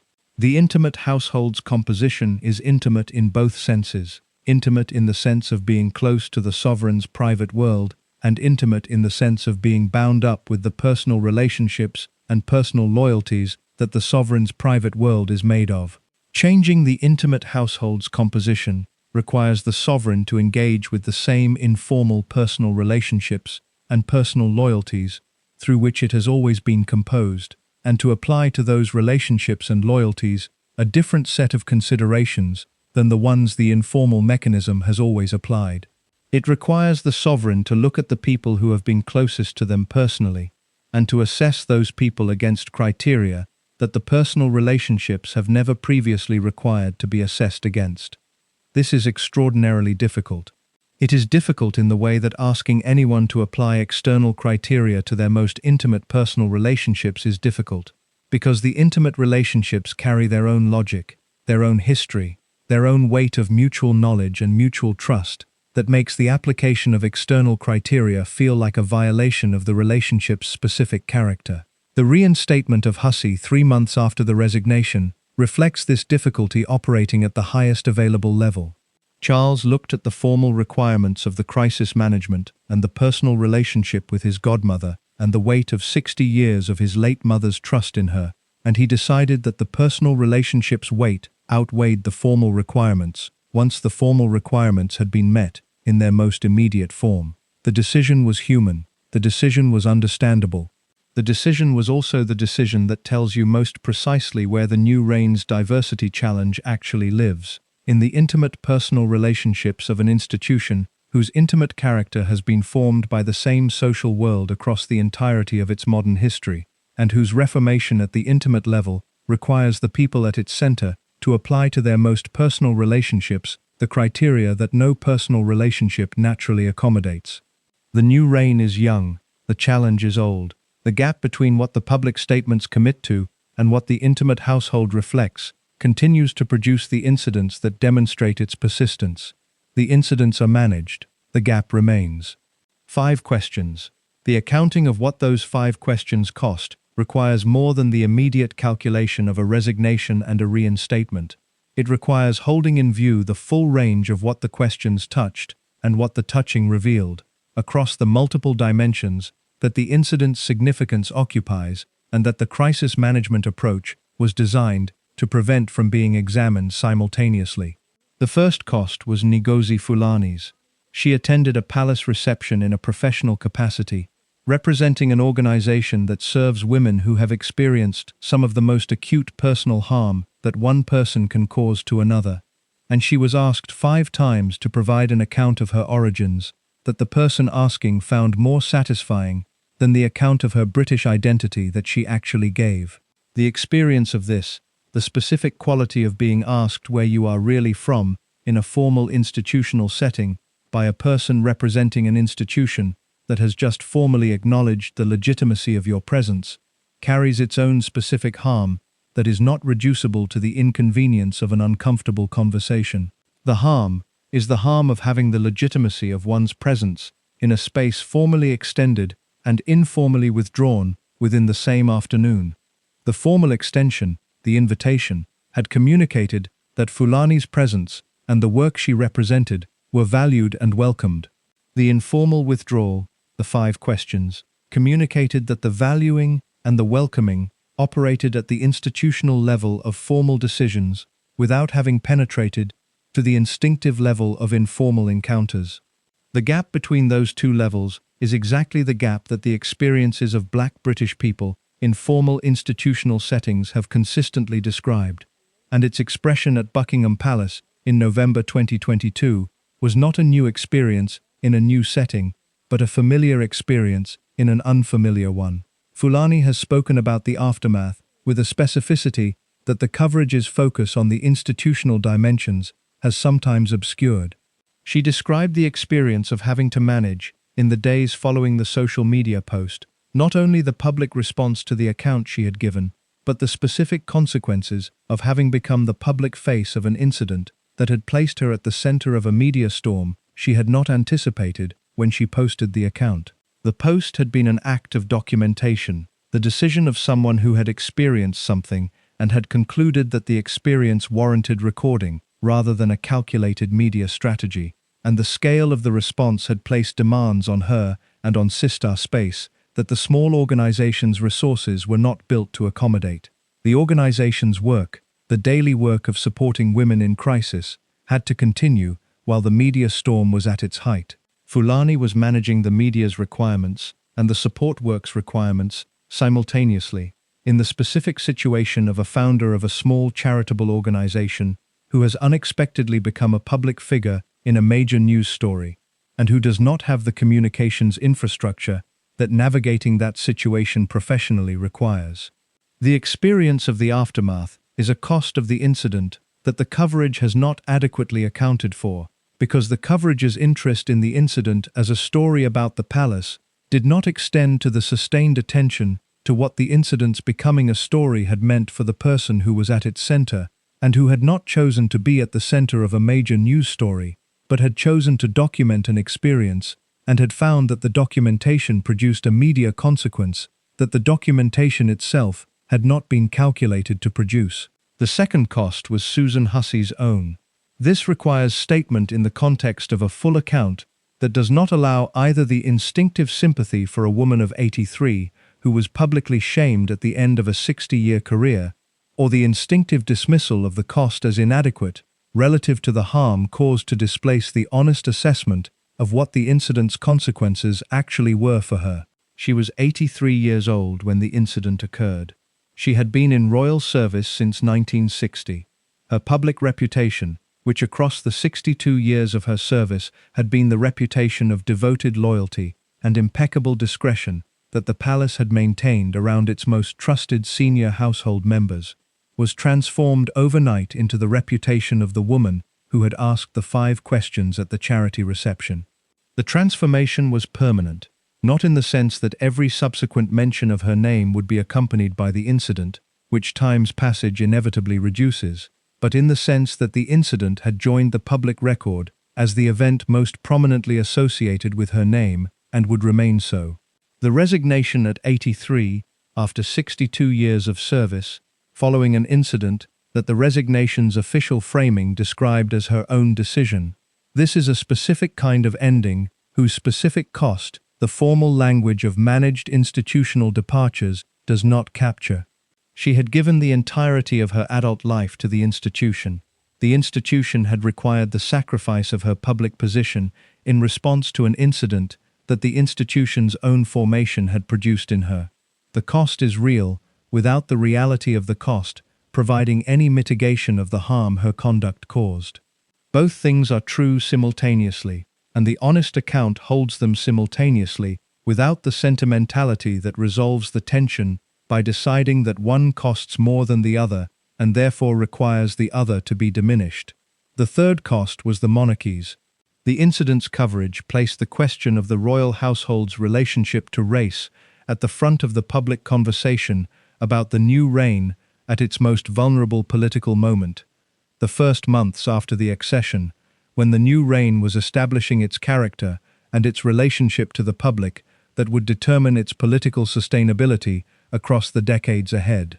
The coverage was not fatal to the new reign's positioning. The crisis management's efficiency ensured that, but it was damaging in the specific sense of confirming, for the people who received the Meghan and Harry accounts as credible, the pattern that those accounts had described. The pattern confirmation is the most durable damage that the incident produced for the institution. A single isolated incident can be managed as an anomaly, as the regrettable conduct of an individual whose conduct does not reflect the institution's actual character. An incident that arrives in the context of an established pattern of similar incidents, whose documentation by the Sussexes had already placed the pattern in the public consciousness, cannot be managed as an anomaly without the management appearing to deny what the pattern makes visible.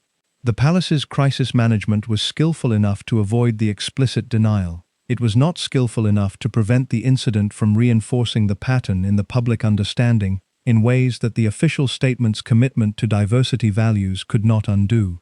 The fourth cost was Britain's.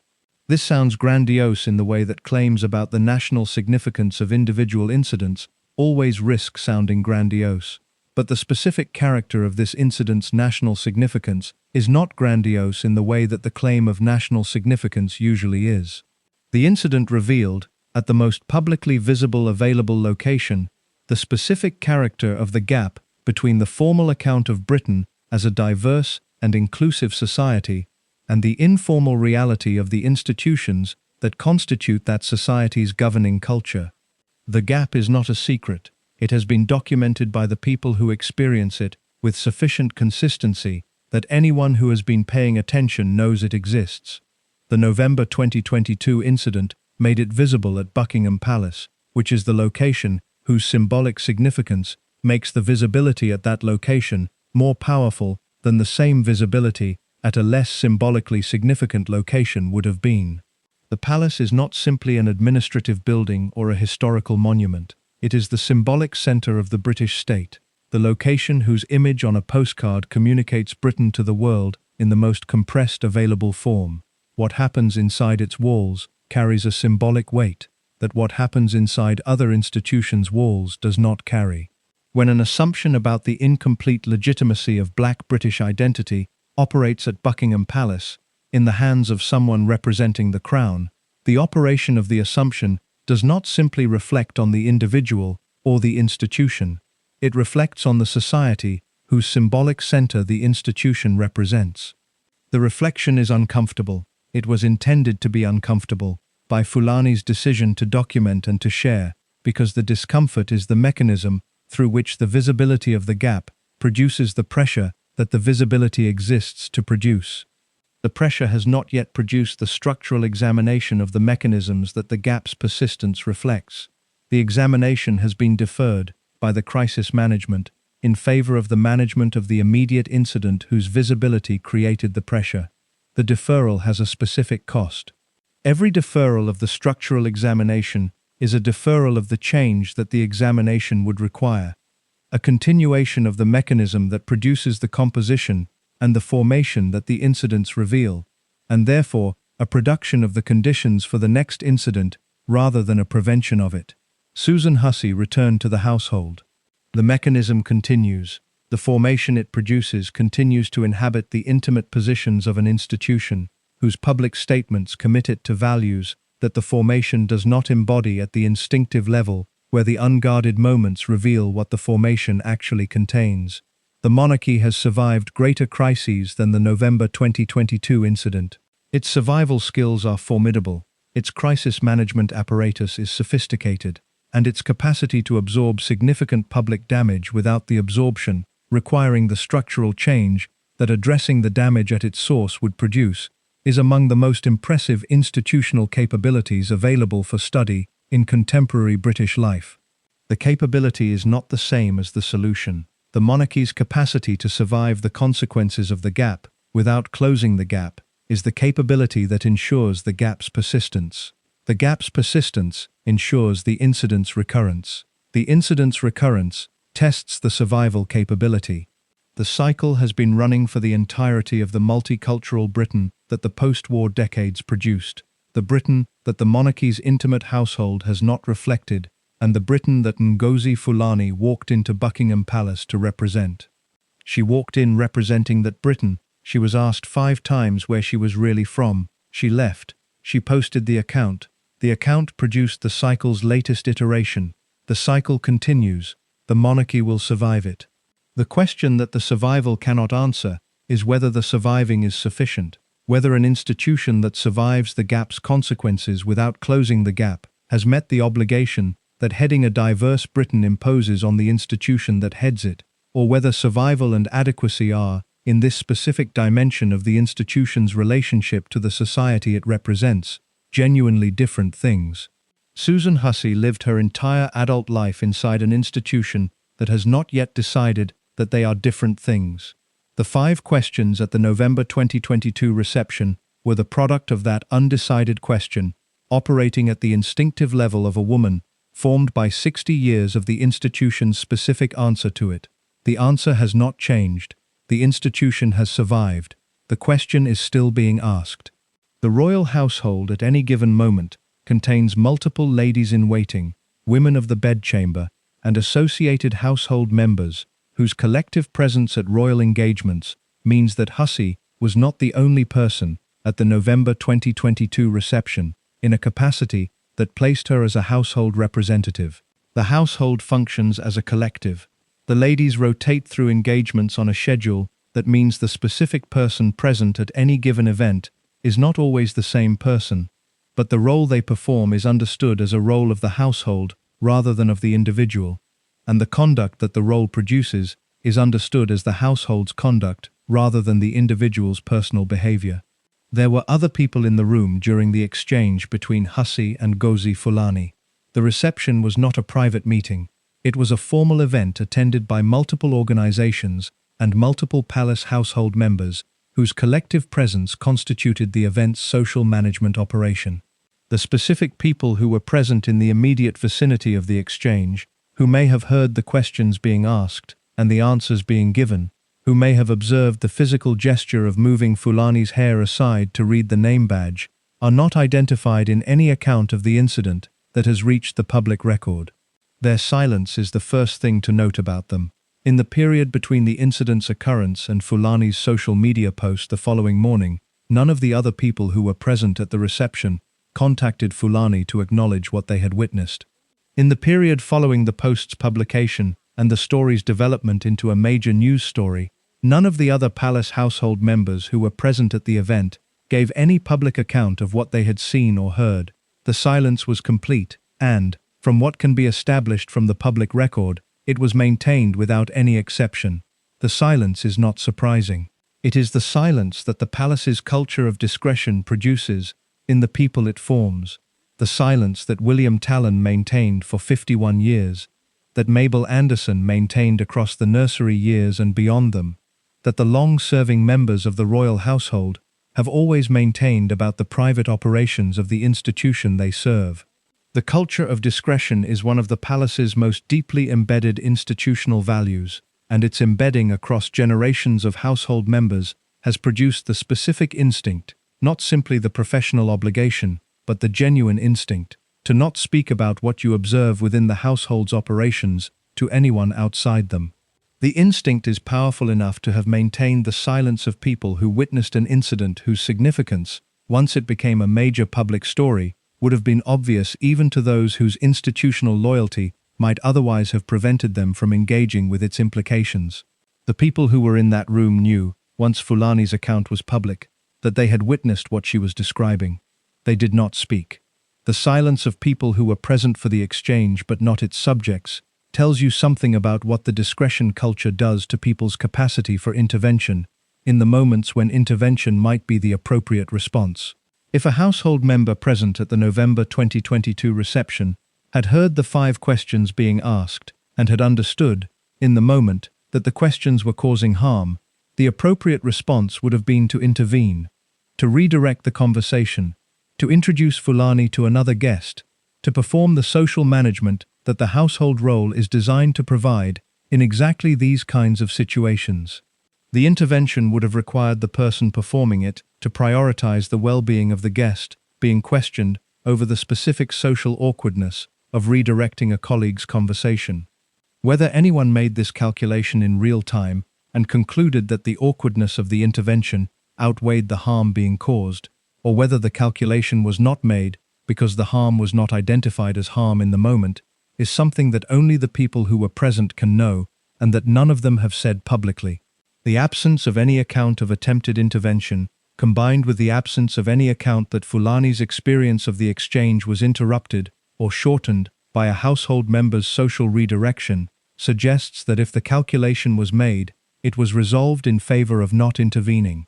The resolution in favor of not intervening is itself a product of the formation. One of the things that the aristocratic social world installs in the people it forms is a strong inhibition against public correction of social peers, against the specific act of indicating, in a social context, that another person's behavior is inappropriate in ways that require immediate correction rather than private discussion later. The inhibition is not a moral failing, it is a cultural value, the value of the social world that prioritizes the maintenance of surface harmony over the immediate correction of behavior that disturbs it. The value has specific social functions in the contexts where it operates, but in the context of the November 2022 reception, it produced a failure of intervention that extended the experience Fulani was having for longer than an intervention would have permitted. The culture of discretion and the culture of social harmony are both values that the aristocratic formation installs in the people it produces, and both values worked in the same direction in the November 2022 reception, toward the maintenance of the surface, toward the not intervening, toward the silence that followed the event's conclusion. The values that produced the silence are the same values that produced the 5 questions, both being expressions of the same formation in different registers of that formation's effects. The ladies-in-waiting who have served alongside Hussey across the decades of her tenure have been formed by the same world she was formed by, through the same mechanism, in the same social circuits. The formation produces similarities that the individual differences between the women in those positions do not entirely overwrite. The specific individuals are genuinely different from each other in the ways that individuals are always different from each other, even when formed by the same world. But the formation's core character, the specific assumptions about who belongs in Britain in what ways, the specific inhibitions about correction in social contexts, the specific discretion culture that prioritizes the institutional surface over the external accounting of what happens beneath it, is consistent enough across the women the formation produces that the silence of the people in the room is not a coincidence of individual decisions, but the collective expression of a shared formation's consistent output. The women who have served in the royal household across the decades of the current and the previous reigns are women whose individual accounts of their experience, had they been freely given, would have constituted the most complete available documentation of the institution's private character, its actual daily operations, its specific social culture, the ways in which the formal values expressed in official statements relate to the informal practices through which the household actually functions. These accounts have not been given. They are not going to be given, not because any individual woman has made a specific decision not to give them, but because the formation that placed them in the household in the first place is a formation that makes the giving of such accounts feel like a betrayal of something more fundamental than a professional obligation. The something more fundamental is the sense of belonging to a world whose continuation depends on the maintenance of its internal discretion. The aristocratic social world that produces the palace's intimate household personnel is a world that has survived the 20th century and the profound changes it brought to British social structure, partly through the maintenance of exactly this discretion, the collective agreement not to speak about the world's internal operations to the people outside it, who would use the speaking to demand changes that the world has not decided it wants to make. The discretion has costs. The people whose experience of the world's instinctive assumptions have produced the Hussey incident and all the incidents that preceded it are the people who pay the costs of the discretion maintained by the people inside the world, the costs of an institutional culture that processes evidence of its own character through managed individual departures rather than through structural examination. Because the structural examination would require the kinds of speaking that the discretion culture has made instinctively unavailable to the people who have seen what the structure produces. The silence of the people in the room at the November 2022 reception is the silence of this culture operating in real time. They saw what happened. They did not speak. The speaking that eventually happened came from outside the culture, from Ngozi Fulani, who had been invited into the room as a guest, but was not of the room's culture, who had not been formed by the discretion culture's inhibitions, and who made a different calculation about what the experience she had had warranted from her in the day that followed it. The calculation she made, the decision to post the account, was the decision that made the incident visible. The decision was hers to make, and it required the specific courage that speaking from outside a powerful institution's culture always requires. The people inside the culture who might have supported the visibility, who might have confirmed the account, who might have provided the institutional corroboration that the account's most hostile critics demanded, maintained the silence that the formation produced. The silence is not the same as agreement. Some of the people who maintained it may have found the 5 questions as uncomfortable to witness as Fulani found them to experience. Some may have recognized, in the moment or in retrospect, that what they were seeing was not simply social awkwardness, but the expression of assumptions that the institution they served was committed, at the level of formal statement, to not holding. The recognition, if it existed, did not produce the speaking that might have accompanied it. The formation produced the silence instead. The silence produced the institutional management of an incident without the institutional corroboration that the incident's full significance required. The incident was managed as a single person's account of a single encounter, rather than as an account whose truth was confirmed by the multiple witnesses who had been in the room and who had chosen, according to their formation's specific logic, not to confirm it. That choice, the choice of silence over confirmation, is the formation's most significant contribution to the incident's aftermath. It allowed the management to proceed as a management rather than as an examination, because examination requires the testimony of witnesses, and the witnesses were maintaining the silence that the formation produced in them. They are still maintaining it. The formation that produced it is still producing it. The next incident will be managed in the same conditions, with the same silence from the same witnesses, shaped by the same culture's consistent logic. The word reckoning has been applied to the British establishment's relationship with race so many times across the years since 2020 that the application has begun to function as a form of deferral. The announcement that a reckoning is coming substituting for the reckoning itself. The naming of what is owed substituting for the payment of the debt.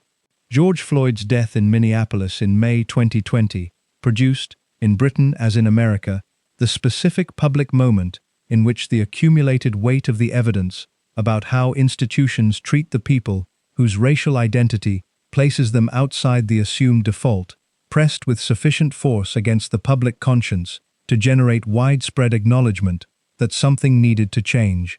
The acknowledgement was extensive. It was expressed in statements from organizations across the spectrum of British institutional life, from corporations, from universities, from cultural institutions, from government departments, from the media, from the royal family itself, whose statement in the days following Floyd's death described racism as an abhorrent evil whose existence within the institution the statement implicitly acknowledged by committing to address it. The statements were collectively so extensive that they formed a specific cultural moment, the moment of acknowledgement that the reckoning's advocates had been demanding for years, and that the moment's visibility made politically unavoidable for any institution with a significant public presence and a stake in its public reputation.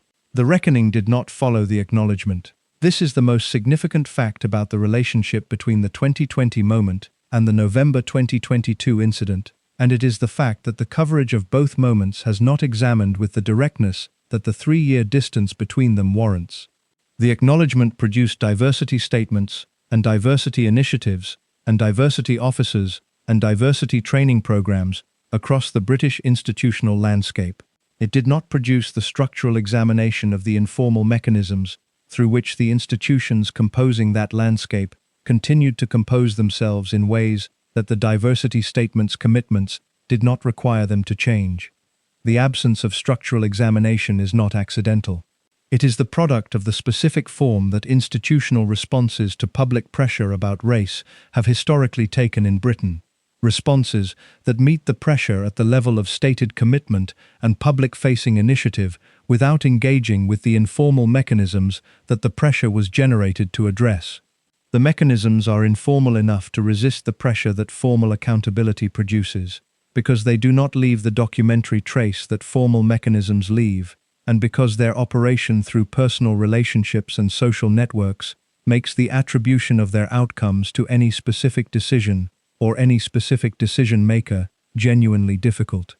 This is the specific character of the British establishment's approach to its own racial character, the management of the question through the register of formal commitment, while the informal mechanisms that produce the actual composition and the actual formation of the institution's membership continue to operate in the register where formal commitments do not reach. The 5 questions at the November 2022 reception were the product of the informal mechanism operating in exactly this register, in the instinctive, unguarded register that the formal occasions suppress and that the less formally managed events reveal.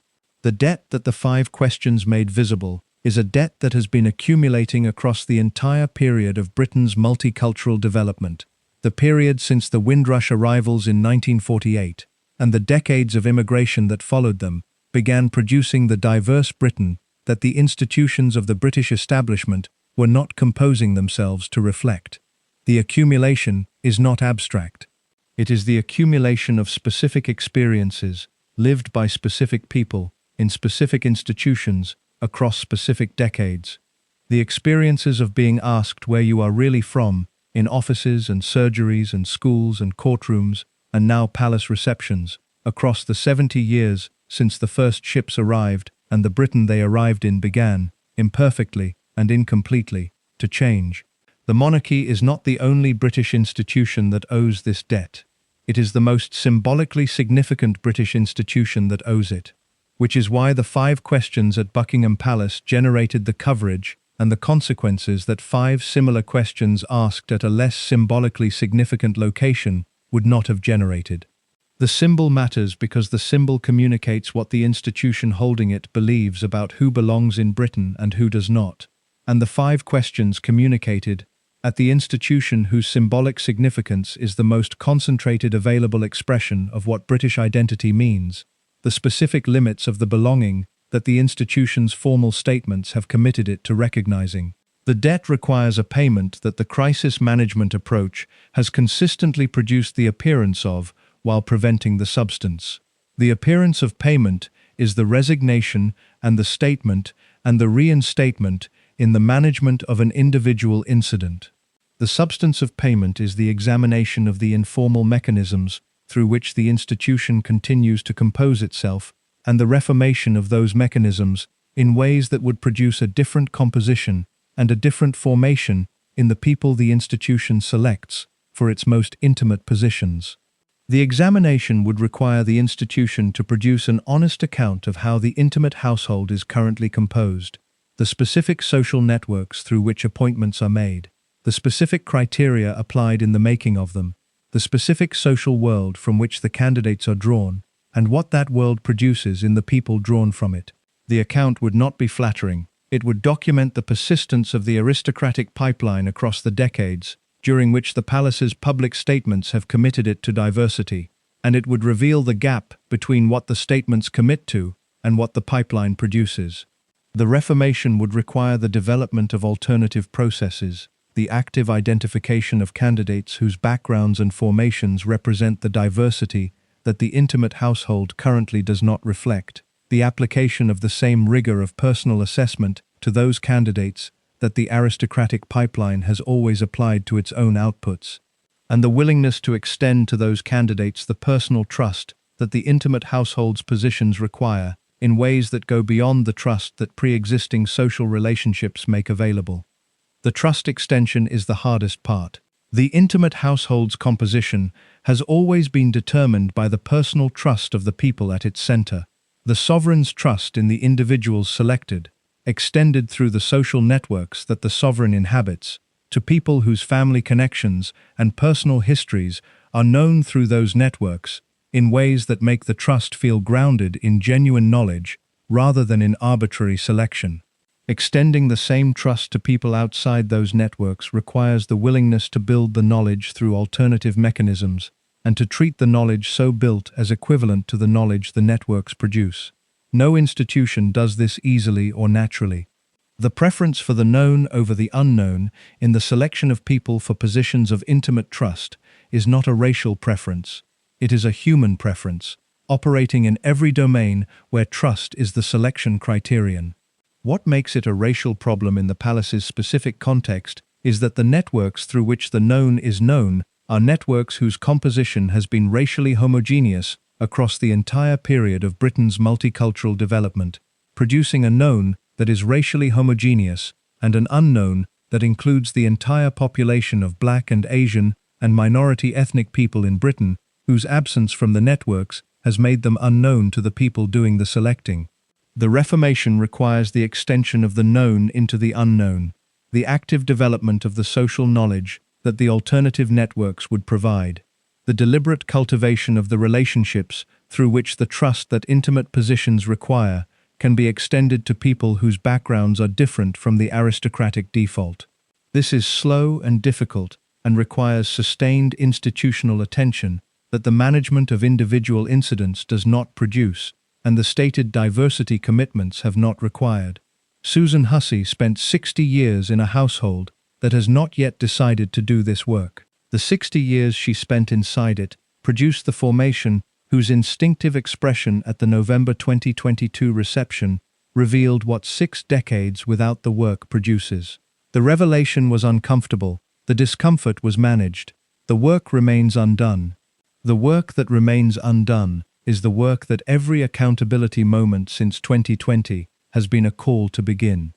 The calls have been numerous and have come from many directions and have been met with the acknowledgements that public pressure produces and the formal commitments that the acknowledgements require. The work itself, the specific, slow, difficult, structural work of examining and reforming the informal mechanisms through which the institution continues to produce its current composition and formation, has not begun in the forms that beginning it would require. The 5 questions that Susan Hussey asked Ngozi Fulani on the 29th of November 2022 were the questions that 6 decades of undone work had made available to her instincts. They were available because the undone work had left the informal mechanisms intact, the formation unchanged, the pool unbroadened, and the instincts unrevised. They emerged in the unguarded moment that the undone work inevitably produces when the formation it has not revised encounters the Britain it has not been reformed to reflect. Fulani answered the questions 5 times, in 5 versions of the same answer, each version the same: she was British. The answer was the truth. The questioner's formation made it insufficient. The insufficiency is the undone work's most precise expression. The inability to receive the truth of British identity from someone whose appearance does not match the formation's assumption of what British identity looks like. Britain is the answer. The 5 questions were asked by someone whose formation had not received it. The receiving requires the work. The work has not been done. The monarchy's reckoning, when it comes, if it comes, will not arrive through a resignation and a reinstatement and a diversity statement. It will arrive through the slow, difficult, structurally specific examination of the informal mechanisms that have produced the institution's intimate character across the entirety of its modern history, and through the reformation of those mechanisms in ways that produce a different character in the institution's most intimate positions, and through the extended, cultivated, deliberately built trust that places at the institution's center people whose formation represents the full range of the Britain that the institution heads. That arrival is not imminent. The crisis management approach is too well developed, the informal mechanisms are too deeply embedded, and the personal relationships through which the intimate household is composed are too central to the people doing the composing for the arrival to be produced by anything less than a sustained institutional commitment that the urgency of public moments has not yet generated. Susan Hussey is 85 years old. The formation that produced the 5 questions is the formation that the mechanism has been producing for the entirety of the period she has been alive. The formation continues. The mechanism continues. The questions, in one form or another, will be asked again. The reckoning that would prevent them is the reckoning that has not come. The deficit between the reckoning's requirements and the institution's current willingness to meet them is the deficit that the 5 questions at Buckingham Palace on the 29th of November 2022 expressed in the most symbolically significant location available for its expression. The expression was documented. The documentation produced the crisis. The crisis was managed. The deficit remains. Thank you so much for watching until the end. If you loved this story, check out the other videos on your screen now. I think you'll really enjoy them. And don't forget to subscribe if you haven't already. See you in the next story.